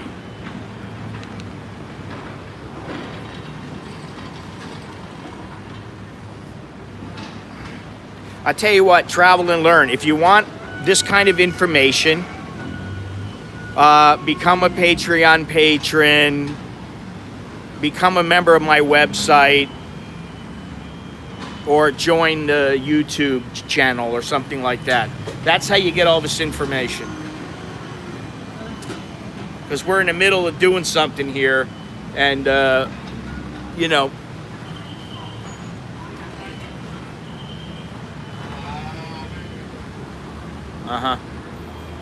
Okay, well, become a Patreon patron or sign up for my website, something like that. You can go, everything's down below in the description, and I will gladly help you. Listen, that Texas chicken, I had one of these things the other day. I had a strawberry shortcake. And I'll tell you what, I talked about this before. It's the best damn thing. It's so good. It's addicting. I don't want to go there anymore because I don't want to eat one. They're so good. All right, the guy's on the crane right now. Check it out.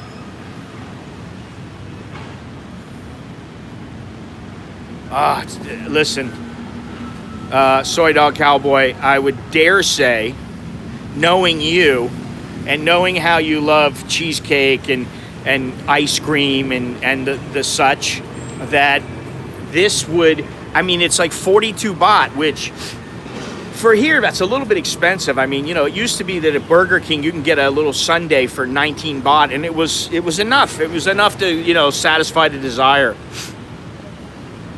But this one's 42 baht, and it is so good.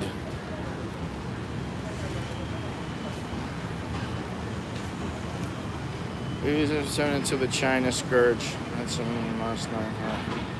Yeah, you know, I'm trying to get away from the sugar. I'm trying to get back onto just the lean meats, and you know, Alex is constantly pushing me now.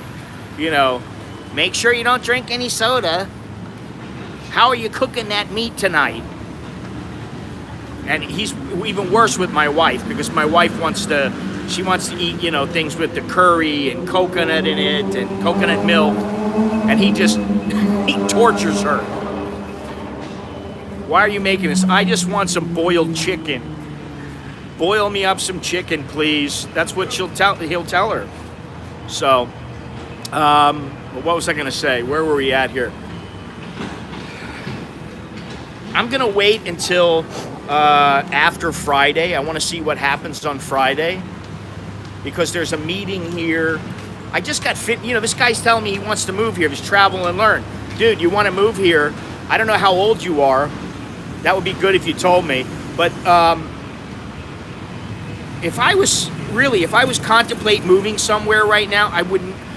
This is just me, but I would not consider Thailand to be in my top 3. It just wouldn't be. If you don't know the ropes and you don't have some kind of a deep reason to come here, I don't know why you would. Why would you come to live here? There are other places to live. And right now, you know, it's going to be very difficult to like move a lot of places. So why not just stay put for a little while if it's possible? There's always Portugal. There's always Ecuador. There's a lot of places.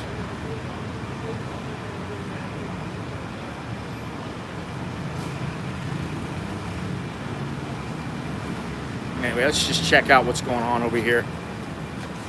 I'm 57. Thanks for the info. What would you consider our right to stay put and hold out? Yeah, I mean, I'm just saying, if I were somebody considering moving here, until they know exactly what's going on as far as being able to stay here or get into the country,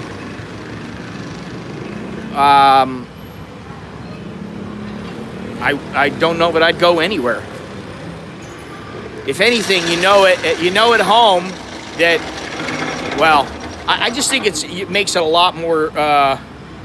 I think it makes it a lot more difficult if you move from your home country and you're not familiar with the new country right now. Because if you get stuck here again, you're stuck. And then what? You don't know the ropes. You know, I don't know if you've ever been here before, but, you know, I know there's a lot of people now that they're looking at the United States and they want to leave. But I also know that, you know, there are some celebrities that are saying, well, you know, both my buddy and I, he grew up with Tommy Lee of Motley Crue. He grew up with him and his sister. We went out and partied with him for like 3 days in a row. I've talked about this before. And, you know, it was fun, all right? But that was a long time ago. And now the guy is saying, well, if Trump wins the election, I'm leaving. I'm going to go back to Greece. Then go. Nobody gives a shit. I don't care where you live. You know. Dude, if you've never been to Thailand, you better come here first. At least for a month or 2. And right now, that's not possible. Honestly, money aside, sign up for a membership. I'll show you the ropes. I'll help you out a little bit. You know, I've helped more than a handful of people get over here.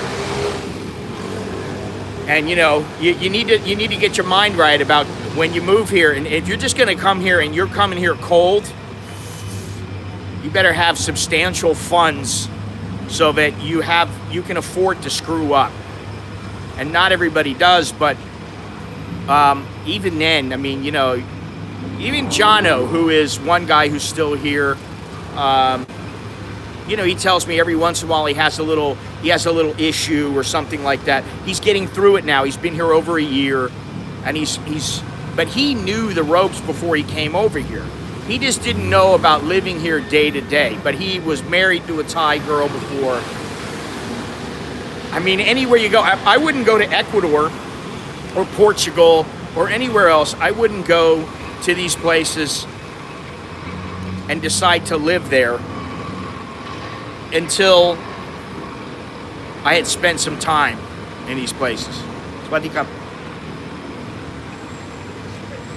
You know, for me, at least 2-3 months.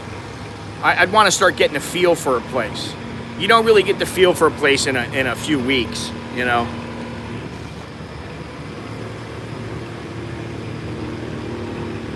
And, you know, the other thing is that you have to consider the direction of you always have to consider the direction that the government is headed.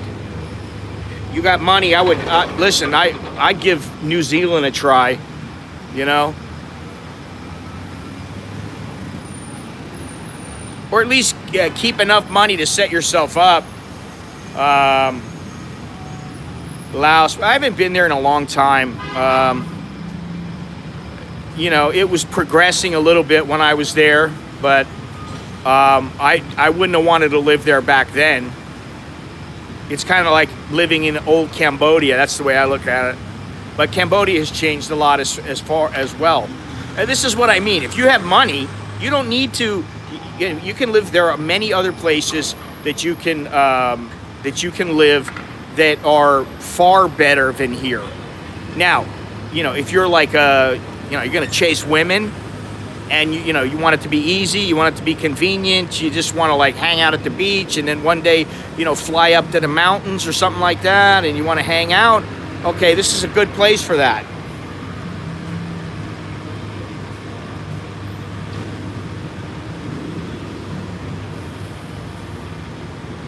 You know, New Zealand, I think maybe that would be a better place for somebody who has kids or something like that.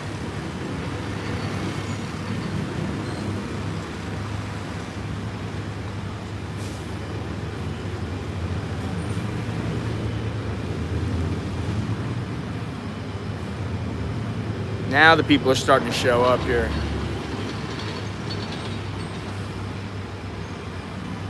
Well, you know, the thing is that you can live in many ways. I mean, okay, so try Ireland, try Ecuador, try Portugal, try Costa Rica, go to Mexico if you want to, you know, chance that. There's a lot of other places. Thailand is not the only place. I'm not trying to say that this place is, done. It's a foregone conclusion that Thailand will never be a great place to come or to live again. I'm not saying that, but that's why I said I would wait. I would spend some time here. I would see what's going on with the government. I would see what's going on with the COVID. I would see what's direction the government is headed. If there's any unrest, you know, there are a lot of things to consider. And prices are rising here. It's not as cheap as it used to be, contrary to what some people think.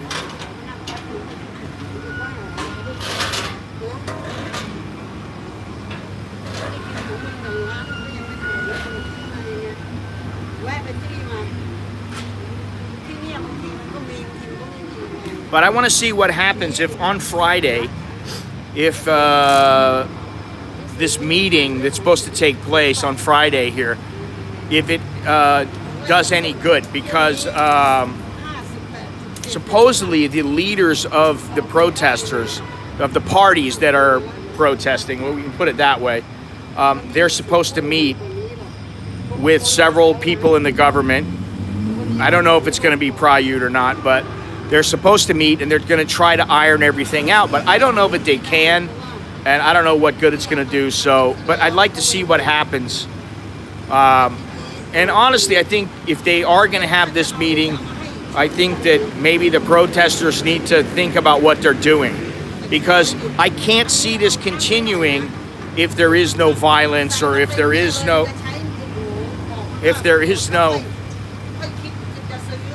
I'm not saying that that should happen or that will happen. I'm just saying what are the next steps that they can take. I don't know that one side or the other won't snap. You know, I don't know. I hope not. But I'm going to assume, I'm going to say anything can happen, and it can happen in a split second. And so let's just listen to her conversation. She's just as animated as I am.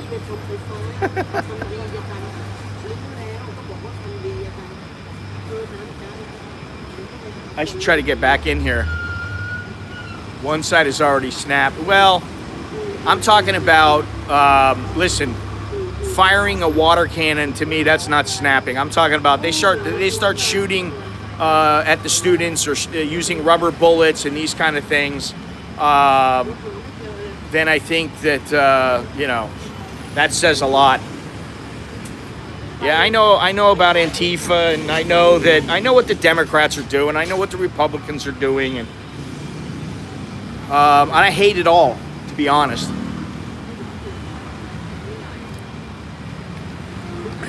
I never talked about politics or gave a shit about politics until recently.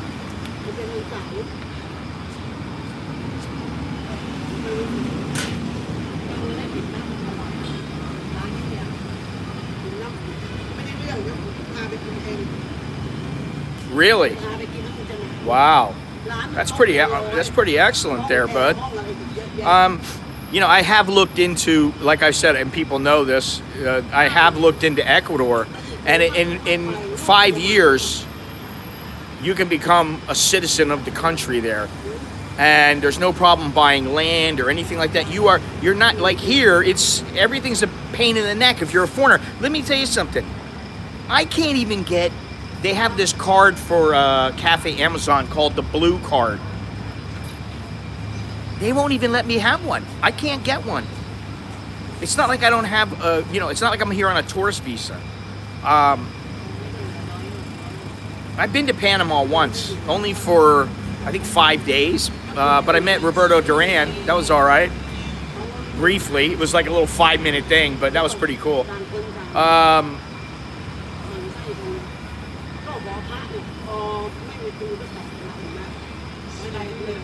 But, you know, if I can't even get a card, like it's a blue card, it's like a little discount card. And they always ask me, oh, do you have the blue card? I'm like, no, I don't have the blue card because I'm not a citizen of this country. So I don't have a blue card. You know, and they're like, yeah, sorry, no foreigner. They made me stand. They didn't make me. Hey, come in. Come in. I gotta go in. Before she locks the door. Thank you.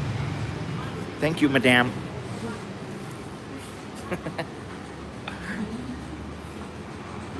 Starting, hang on a second. I can't see everything.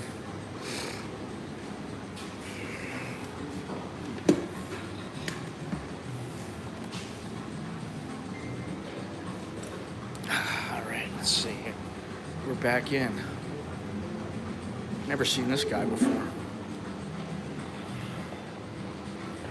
Started a school, ABD logistics company, love it here. I like Laos because of freedom as long as you have money. Well, that's how it used to be here. And it still is to some extent.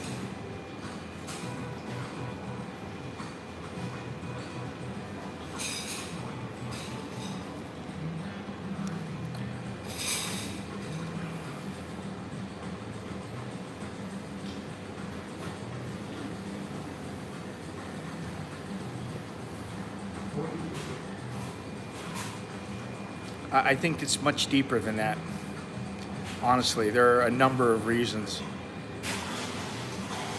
And, you know, I may start getting into them a little bit more, but not publicly, privately.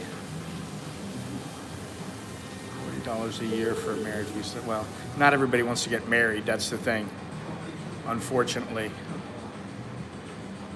You know, you do have some freedoms here, but just like everywhere else, they seem to be waning, in my opinion. Just my opinion.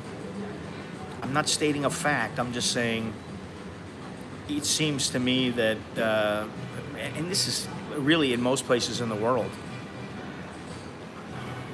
Now, as long as you have the money to get a visa and to stay here, or and to pay for whatever you want, for the most part, if you turn off the internet, you turn off the news, be fine, you know. That's what I do. That's what I do most of the time. I go, you know, go in my office, I chill out. Now I turn the phone off, I turn the internet off. No news on my phone, no news apps, and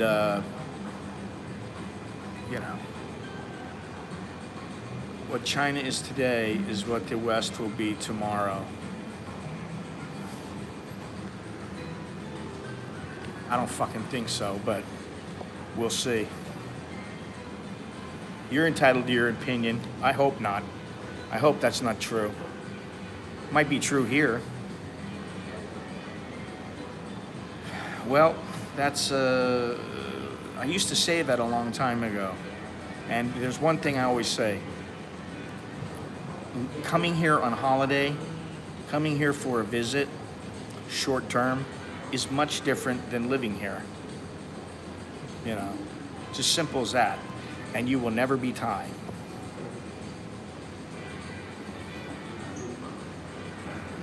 If you remember those things, and you remember that never to get emotionally involved with a working girl of any kind, and I don't mean working like she works at a bank. I mean, you know, the red light district kind of working girl. You probably will not have that many issues here. Keep your head on straight. Don't get carried away and you'll be fine.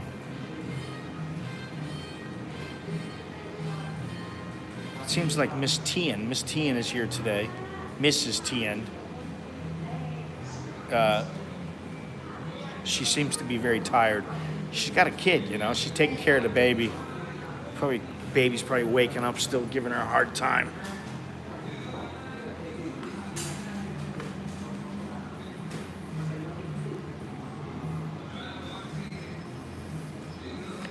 วันนี้อารมณ์ไม่ดีใช่ไหมอารมณ์ไม่ดีใช่ไหม So today you're in a bad mood? No. She said a little bit.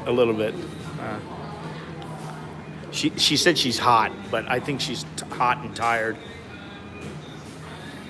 Well, they can be, but they can be very nice in the United States as well.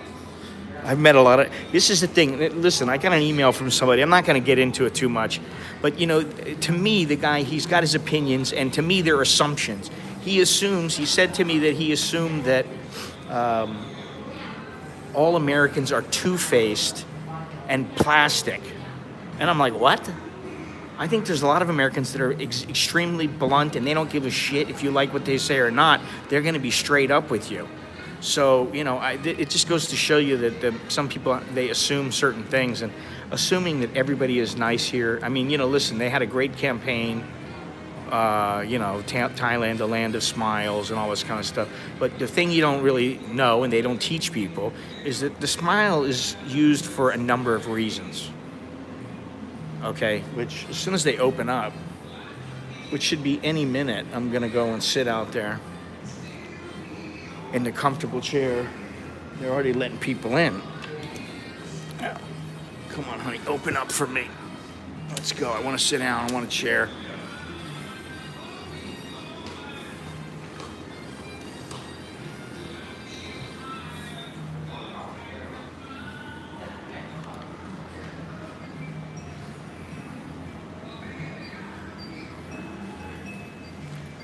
I think you would definitely need to give Laos Lao give it a. You want to go there? You want to consider living there? I would give it a go. For sure, I would take some time and spend some time there to make a decision on whether you want to live there or not. More so than here. Oh, they're open.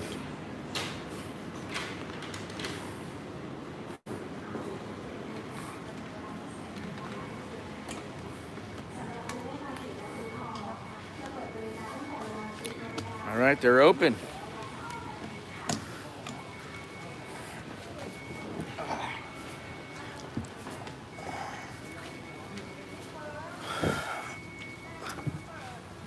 It seems like they're a little bit off here.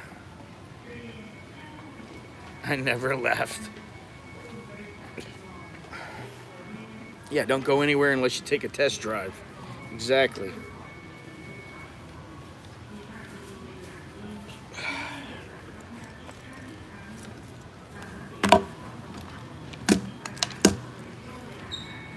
Plug this battery in here.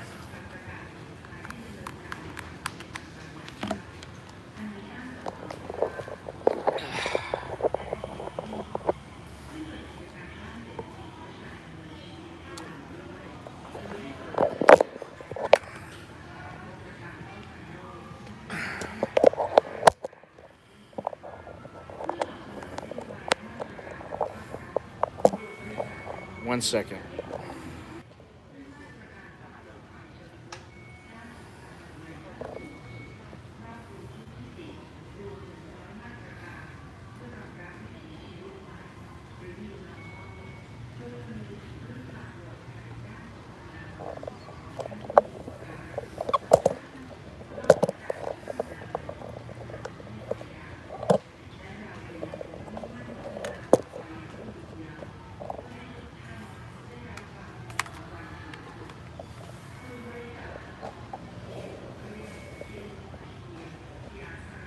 All right, so at the end of the day,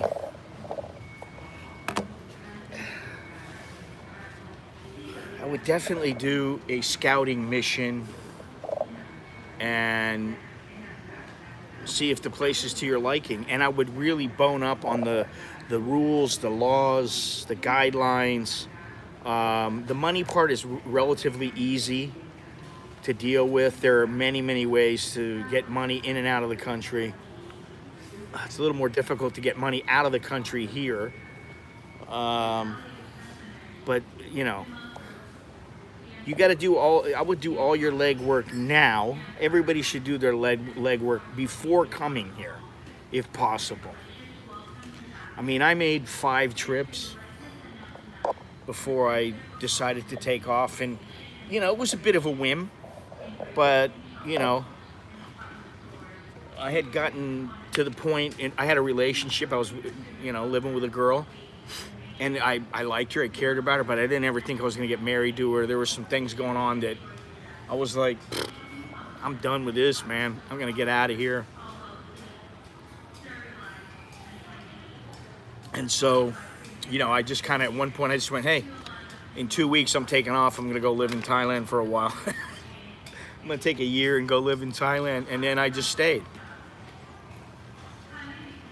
But I made the trips. I knew what I was getting into. At least as a tourist, I had a good idea what was going on here. And believe me, in, you know, next month, it'll be 26 years. Thank you very much, Travel and Learn. Thank you, I appreciate it. Choke D.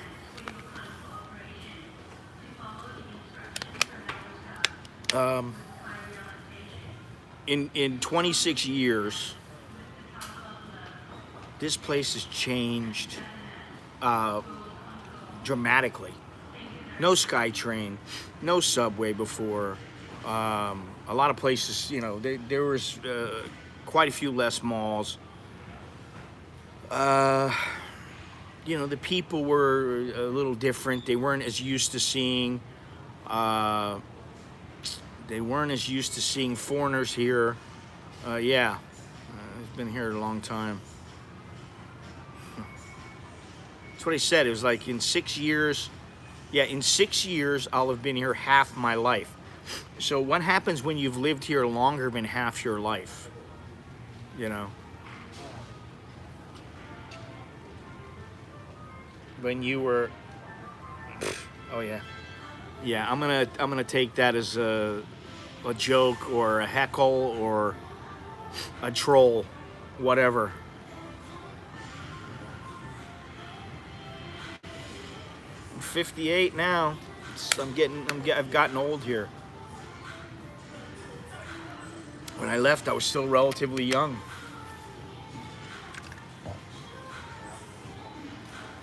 But you know, you can see if you look around. I mean,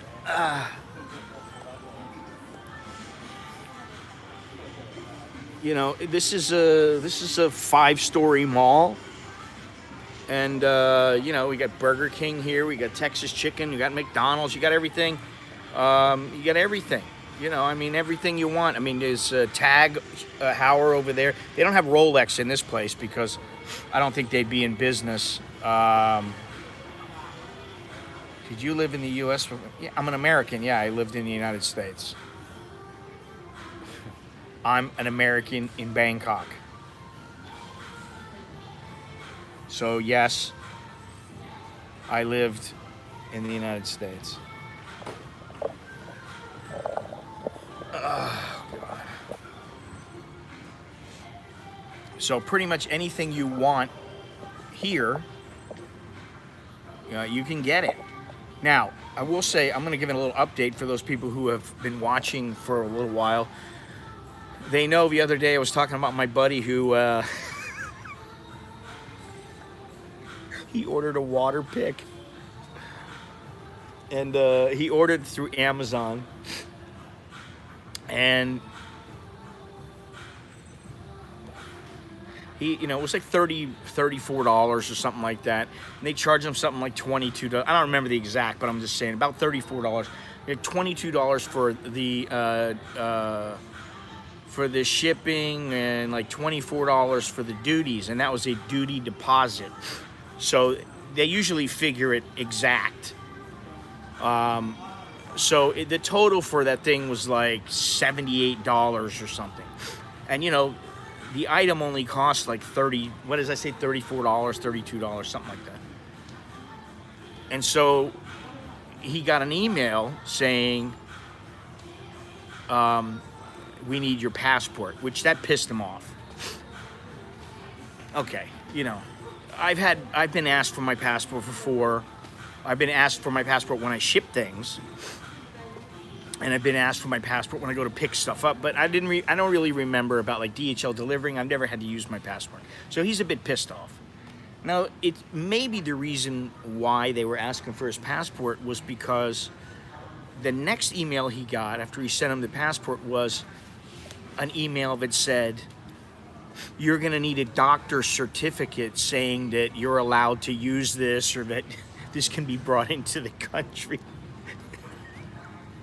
And that just totally pissed him off. Because really, I mean, think about it. You need a doctor's certificate to be able to import a water pick into the country. So he's not sure if it's a money grab or, you know, if it's a anti-foreigner thing or it's just something that they may think it's a medical product or whatever. He's not sure about what's up, but it was kind of funny at the time.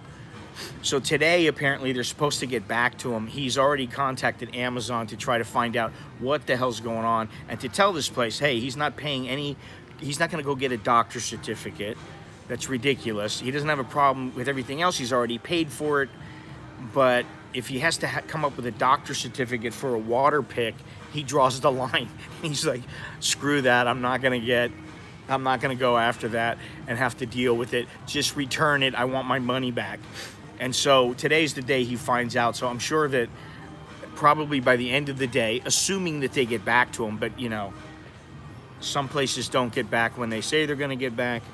But probably by the next stream, I'll know what happened with it. Did they just say, oh, we're very sorry, we're going to release the product, it'll be delivered? Or are they going to say, sorry, due to mandate XX1 or whatever it is, you're going to have to come up with this certificate. So I'm waiting to see.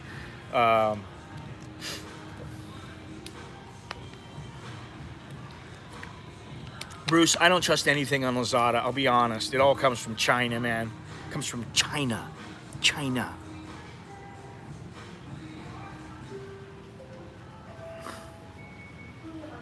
And so the thing is about people always go, oh yeah, it's gonna be so much more relaxed. Listen, I don't have a normal job. You know what I mean? I don't have anything normal about living here. And while I can, you know, lay down and chill out whenever I want, I don't have a boss or anybody telling me what I have to do. I have other responsibilities. I didn't think I was gonna get married. I didn't think I was gonna have children. I didn't think of any of these things. But I do. So I have other responsibilities. So what you might find is you're trading one set of issues for another, one set of problems for another, one set of stresses or triggers, if you will, for another. There are things here that, of course, they irritate me. The traffic is an irritant. The pollution is an irritant.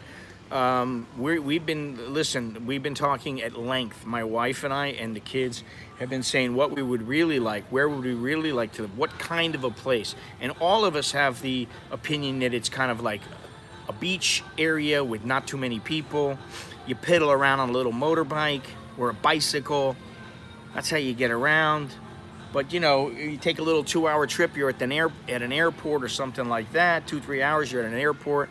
So if you had to get away, it's not too difficult. You know, you make a few concessions and you can, oh God, and it's in Thailand too, man, please. And let me just say something.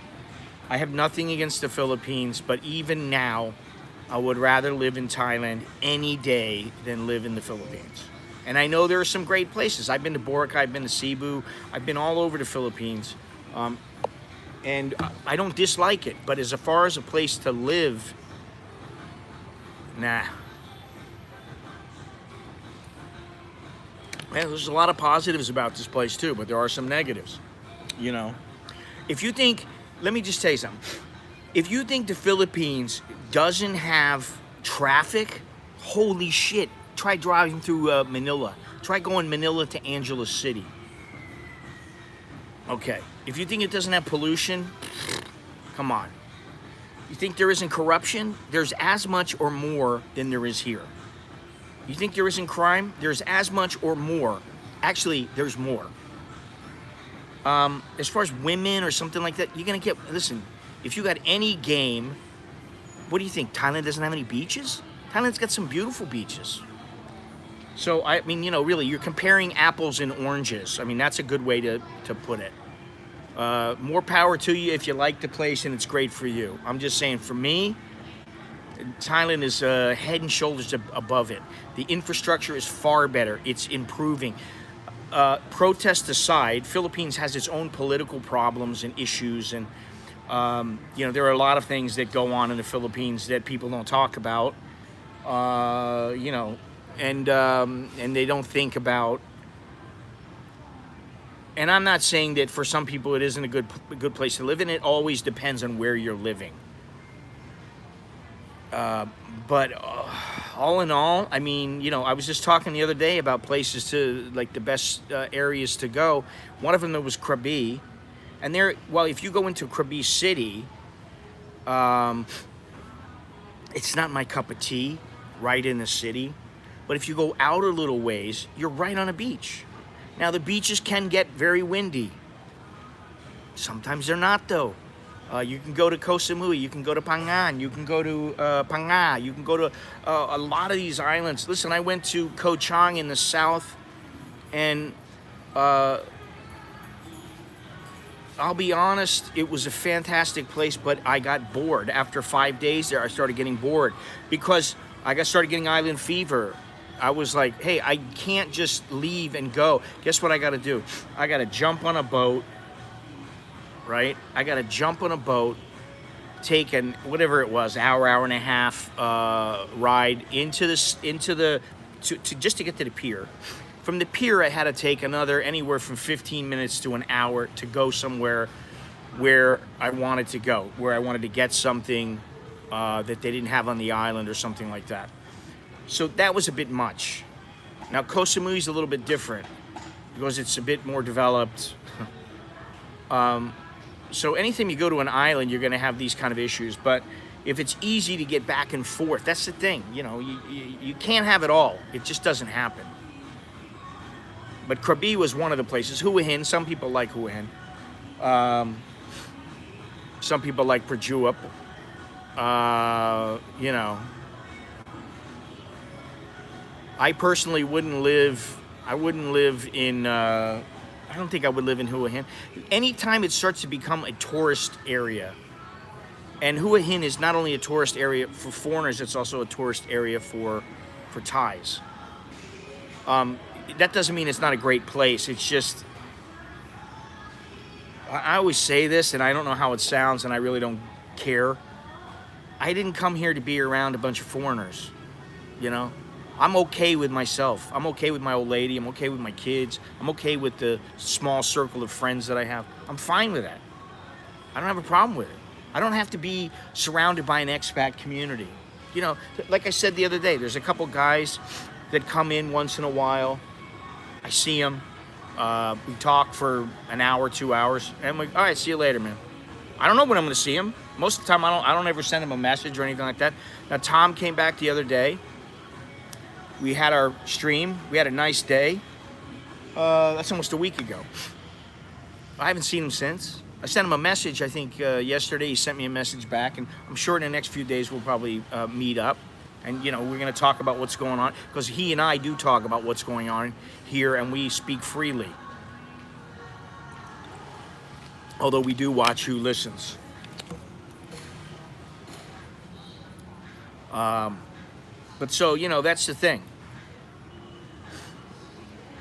Well, I don't know about the people being horrible or different, because when I've been in Manila, I've generally been there either because I was passing through or I went there for boxing. And when I was in boxing, I've been taken care of very well. I was in Cebu, and I was always taken care of very, very well. I can't say enough about the nice people in Cebu, because they treated me very, very well. And even in Manila, they treated me very well. I mean, I'd go into really, really poor neighborhoods, and they'd have a little boxing gym, and everybody was extremely nice. Now, if I lived there and I was on my own, would that be the way that it would be? I don't know. Maybe. Maybe not. But I like Cebu. I liked it a lot. Well, I will say that, yeah, the PI is a good place for the visa, and you can have a lot of fun there. I mean, listen, I'm not saying I didn't have a good time when I was there. I did. I just don't know if I would want to live there. You know, I did consider it at one point. I did consider it, and I just thought, you know, I feel more comfortable here. Nobody bothers me. I speak the language. I'm very comfortable. I know my way around. I can get in or out of pretty much anything here. You know, I mean, I can carry on a conversation with Thais even if they don't speak English. And, you know, you have the best of both worlds. Well, hello to Michigan. Thank you. Thank you very much. Wow, we got a lot of people watching today. I think they want to know what's going on with Thailand. What's happening in Thailand? Maybe I should change my channel to what's happening in Thailand. You know, I try to keep abreast of what's going on here, but like there comes a point. Imagine you live in America. You don't only want to hear about what Trump's doing or what Biden's doing. You don't only want to hear about, you know, the local rodeo or the, you know, all the concerts that are coming in. After a while, you're like, okay, I want a little bit something different. I want to get out for a little while. I want to get away. And I get the same way here. There are times I want to get away from here. And now is one of them. I wish I could leave. I wish I could leave and it was easy to come back. But it could be months before I'd be able to come back, so that's why I don't leave. Not to mention the expense.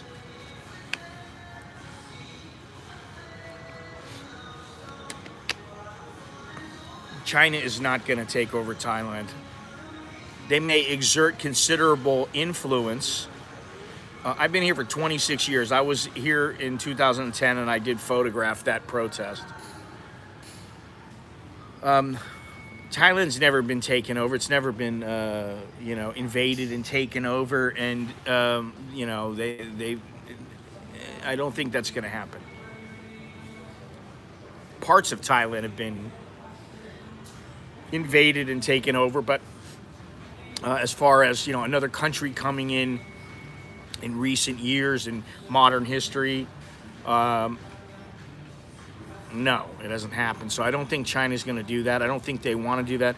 There are a considerable number of Thai Chinese here. I think it's something like 22% of Thais, their heritage is Chinese. They're Chinese Thais. So a lot of them still have families back in China. They go to China. They get their products from China. So it's highly doubtful that that they're going to invade Thailand and take it over. I don't see that happening. And believe me, if they got to that point, I'm out of here. I'd be long gone.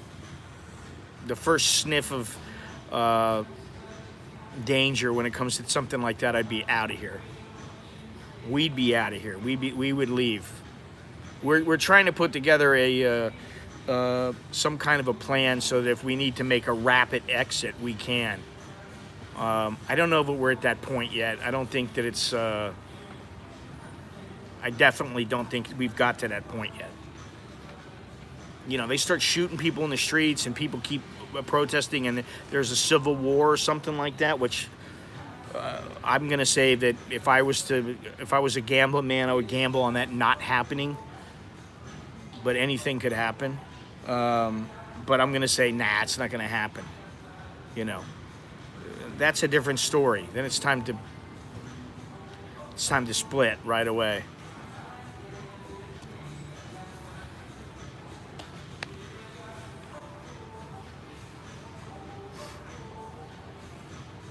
They didn't take it over overnight. It's not like this.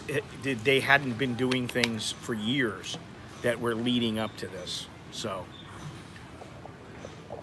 yeah, it took a little bit longer than than overnight.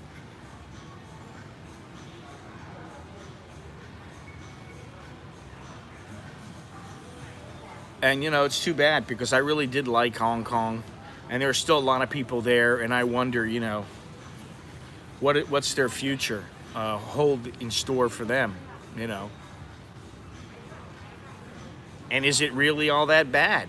You know what I mean? I mean, we talk about all these intangible things like freedom and, liberty and all that kind of stuff. Is Mr. 10, what? I don't know who you're talking about. Oh, yeah, listen, I don't want to even go there, all right? Really. Don't even want to go there. We don't need to talk about those things here.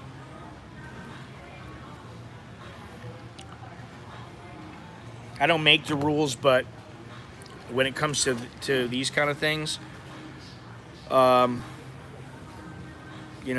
play by the rules. It's in my best interest and my family's best interest. I would never, and it doesn't matter because my opinion is just my opinion. Everybody's entitled to their opinion, but when it comes to expressing it publicly, I don't feel the need to do it.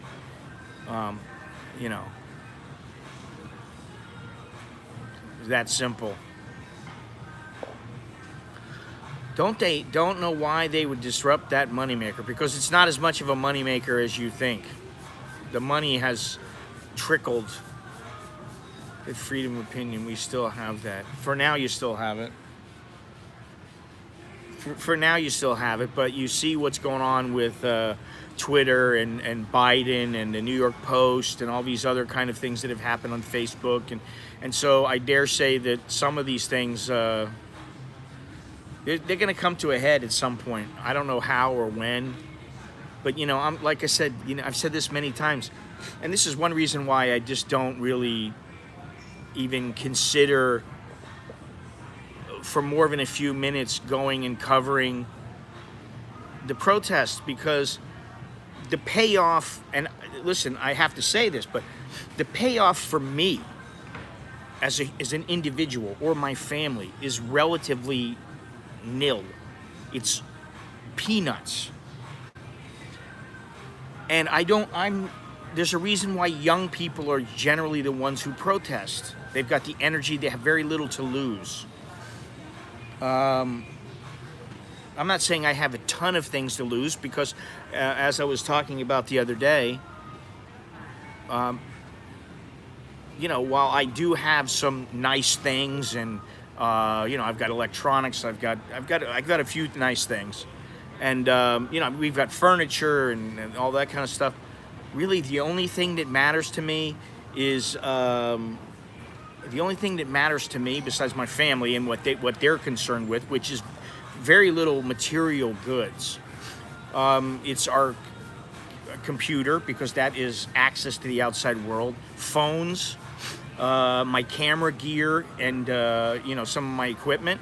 Some of my equipment, I'm already throwing some of it away, because I just want to clean house, and start to look through stuff and see what is important, what's not. What would I bring if I had to leave here in, you know, I had 3 days to leave? What would I bring? What would I bring with me? What would my family want to bring with us? You know, I have an idea in my head, but I really wanted to whittle it down. And there's not very much that I need to bring, aside from some clothes, my camera gear, my laptop, my watch. That's it. I really don't care about anything else. I got a couple of books maybe that I'd want to bring with me, but, you know, those might have to get left behind.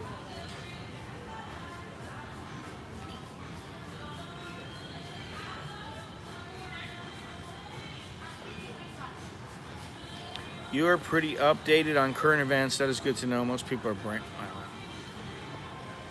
I don't think I'm brainwashed, but I do have a difficult time keeping up, or keeping my desire to keep up with the world's news, simply because I don't always know what's true and what's not. I've got to whittle through what is the potential BS and what, you know, is actually real. I think it will backfire. Exact schools have been pushing so. Yeah, well, I don't think my kids are brainwashed here, but they're quite a bit different than the average Thai kid. But you know, they're Thai American, and they don't ever forget that.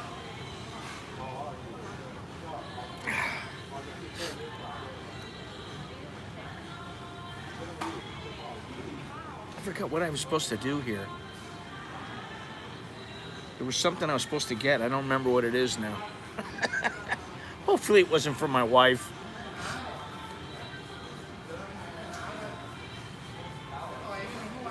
No idea. You know, the thing here is Grab.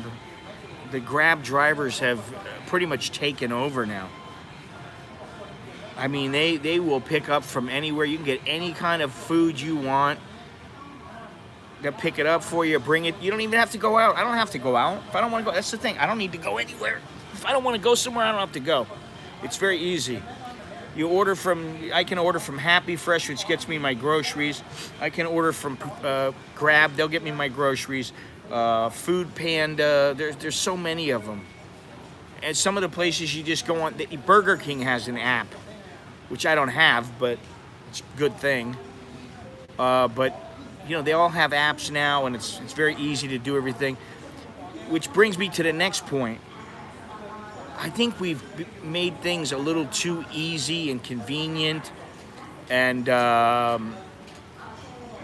this high tech is getting in the way of just being a human, just living as we were at one point. It's easy to eat keto here, man. Come on. If you really want, you just call up Paleo Robbie. They'll make deliveries to you. Otherwise, you go to the grocery. I mean, it's not that difficult.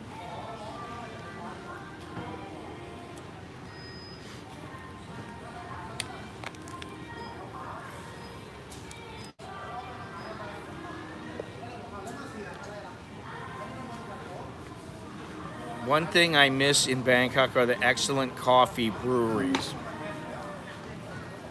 Oh, really? So you can't get illy. You ever had illy or lavazza or lavazza? What is it? Lavazza? Yeah, lavazzo. Segafredo. Those are all Italian brands. They have very good coffee. There's a lot of great coffee places here. I mean, to say that there's no good coffee places here, come on, man. Are you joking me? The drip coffee is very, that's what I had this morning. I had the old style sock coffee. You know, they make the coffee with the bag. And then they put condensed milk. It sinks to they put it on the bottom. It stays there until you stir it up and you drink it. That's it. I don't usually have that one, but because I wanted to stream and I wanted to get out of the house, I went there for the coffee, and then I thought, oh, I'll get something to eat. Walk around a little bit. So for under, how much did I spend? I spent, how much did I spend on that? 20 baht on the orange juice. 20 baht on the orange juice, 15 baht on the coffee. It's just 35 and 40 baht. 40 baht on the breakfast, which was the chicken with vegetables over rice. So 75 baht. 75 baht is $2.50. So $2.50 for an orange juice, a coffee, and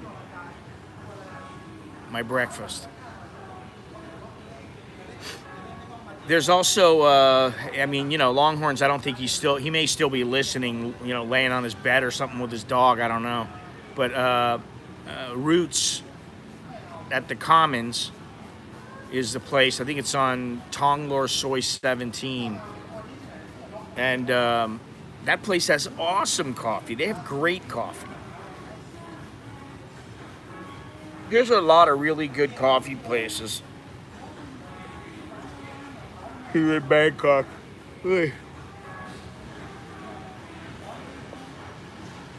Well, you can easily spend that much here, believe me. You can spend $25 a day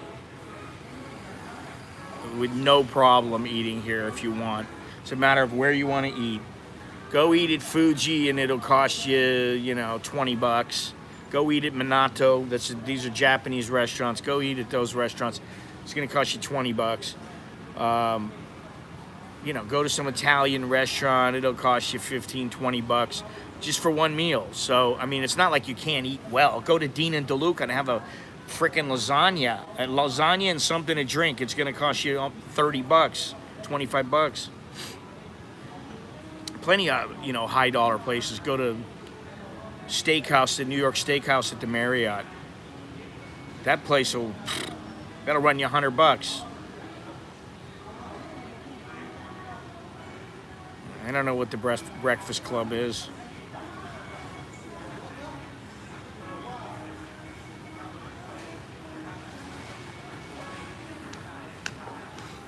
Or you can go, you know, across the street. Like I could go across the street. This is the thing. Do you always want to eat Thai food? Do you always want to eat Thai food? Well, believe me, you're going to get sick of Thai food after a while. After my time here, I mean, I need a change of pace once in a while. I can't eat Thai food all the time. It drives me nuts. Now, last night, my wife was talking to Alex, and I was like, what are you guys, you know, blabbering about? She says, well, Alex only wants boiled chicken. I go, so what are you making us for dinner? She said, boiled chicken. I said, man, I don't want any boiled chicken. I want something good. You know, I know, you know, it's healthy, blah, blah, blah, but I want something that tastes good. Make my chicken good, you know? So, a little while later, she comes upstairs and she brings me a plate with some shredded chicken over rice with the sauce on it, and these green beans with the oyster sauce, and garlic, which is awesome. You know, they make this dish with it's sweet soy sauce, fish sauce, and garlic, and they fry that up with like a green vegetable or greens. That's very good. And then she had on the side, she had these little, what the hell do they call them? The sausages. God damn it, I always forget that. Unqiang sausage. And it's a type of sausage. Very, very good. So I'm like, all right, this isn't boiled chicken. I can eat this. I gotta be in the mood. I gotta be mentally prepared to have boiled chicken, you know, like day in and day out. But Alex will do that. He's young, you know. He's not bored with it yet, but he will. He'll get bored with it. But that was a tasty dinner. She made that tasty dinner. I don't know how much it cost altogether, how much it would have run, but it's more than if I was to eat out. Yeah, Alex is a big oatmeal guy. He eats oatmeal with some fruit in it every morning, and he eats a lot of boiled chicken, whatever, you know.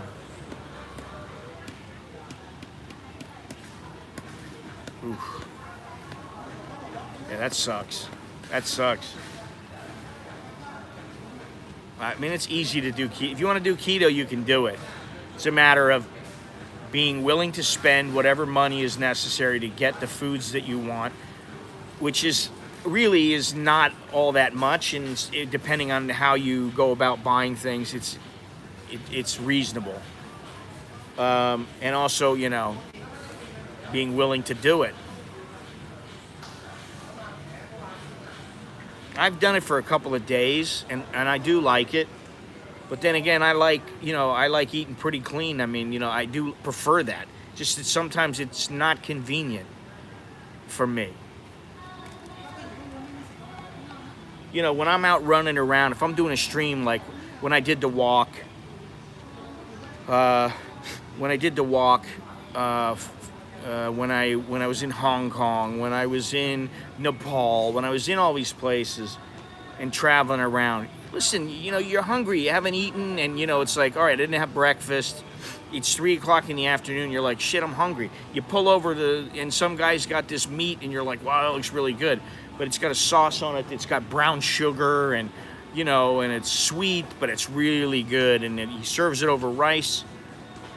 What are you gonna do? Well, I'm gonna wait until 7 o'clock until I get home. You could. You know, you could just fast. There's a lot of things you can do, but most of the time it's like, pfft. And what am I gonna do? Most people like Thai food. They wanna see Thai food. They wanna know what's available here. Street food here is legendary, you know.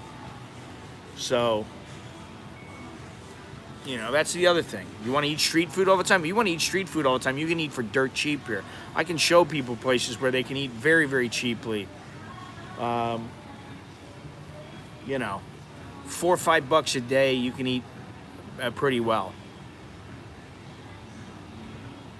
And that's not how I eat most of the time, you know. Just because there's 4 of us, and if we eat something, you know, if we eat a spaghetti and we throw in some sauce and sausage or ground beef or something like that, you know, and then put some cheese on it, and then on the side we have a little garlic bread, all that adds up, and the meal starts to get a little bit more expensive. And it's more expensive than most places if you go out and you can eat Thai food. The spaghetti and the meal might be cheaper than if you go into a restaurant, if it's a decent restaurant.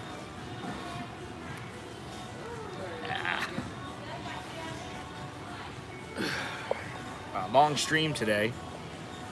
I'm gonna stream Thursday or Friday. and I'll stream from Khao San Road. And then once I figure out what's going on here, and if there's going to be further protests and if places are going to be blocked off, I'll figure out what else I can do. Because I'd like to go somewhere before the end of the month or right at the end of the month. So it's about 10 days. I'd like to take a little train or something and go somewhere. Maybe go to a beach. I don't know. I don't know yet. All things are possible. Or almost all. So.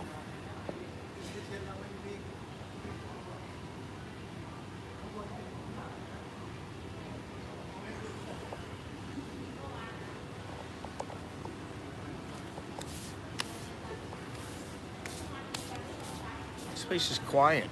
It's pretty quiet now, which is nice.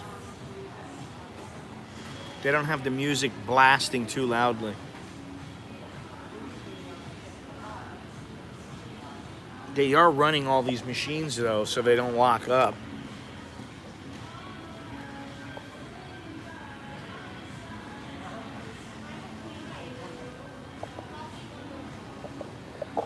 From what I've seen, somewhere in the neighborhood of 15,000, 20,000 people throughout the city. But again, that could increase or decrease at any time.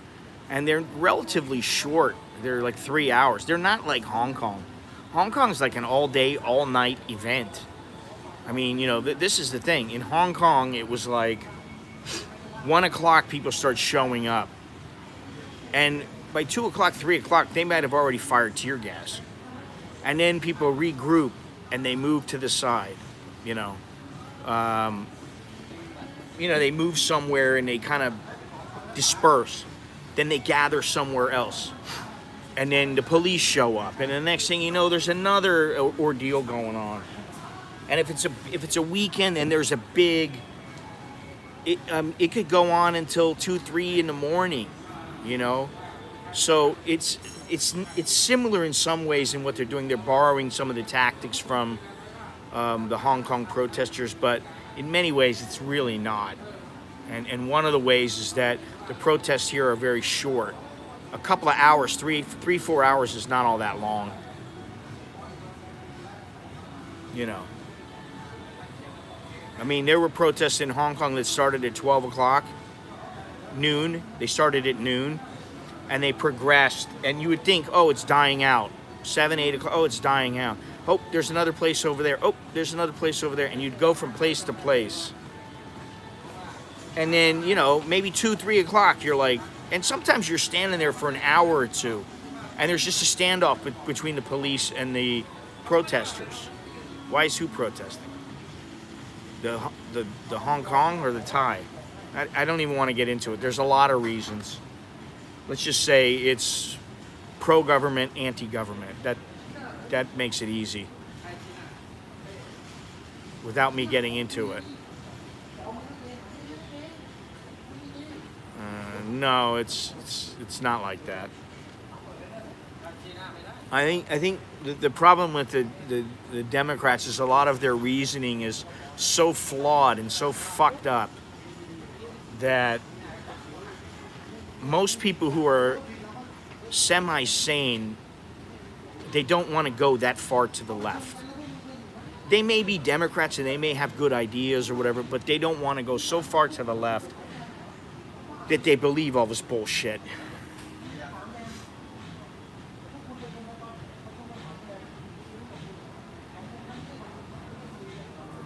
So, anyway, that's what's going on. That's what's happening in Thailand. I hope that I've enlightened a few people and given some decent information and helped some people out and entertained a few people. We'll see what happens here. I mean, you know, one thing that I will say about Thailand is they have always rebounded in the past. And so it's like a fighter who's down and he's always dangerous. He's got lots of heart. He's got a big punch. You never count him out. And that's how I feel about Thailand. But anyway, I want to thank everybody for watching. Thank you for all my Patreon patrons. Thank you for all those people who joined my website and who joined the membership on my YouTube channel. Thank you to the Super Chats and those who give by PayPal. Thank you so much to the people who send by Cash App. There should be a link down below for the Cash App. If there's not, I'll make sure that there is one. And there also should be a link where if you don't have a Cash App, if you haven't signed up for an account yet and you sign up and send $5, you get $5 as a bonus. So it's like it doesn't cost you anything, which is pretty good. And then if you send it to me, I get a bonus too, so that's pretty good too. Anyway, hopefully the next stream, I'm down at Khao San Road, Soi Rambutri, the Golden Mount. I'll be on the Sansap Canal taxi boat, and you guys can check everything out. But please leave a thumbs up if you would. Leave a comment if you care to. What else? If you haven't subscribed, please subscribe. That would be nice. And visit my website. Check out the t-shirts, the books, all that other stuff. Everything's in the description. I gotta go. I got things to do, people to see, places to go, and all that. So until next time, I'm Scott. I'm an American in Bangkok. Chok di. That's good luck. Jerkan mai, which is like see you later. Thank you for joining me. Yep, jerkin the gherkin. Jerkan mai. See you later. Until next time, Chok di, good luck, all that good stuff. So thanks again, and ciao, adios, arrivederci.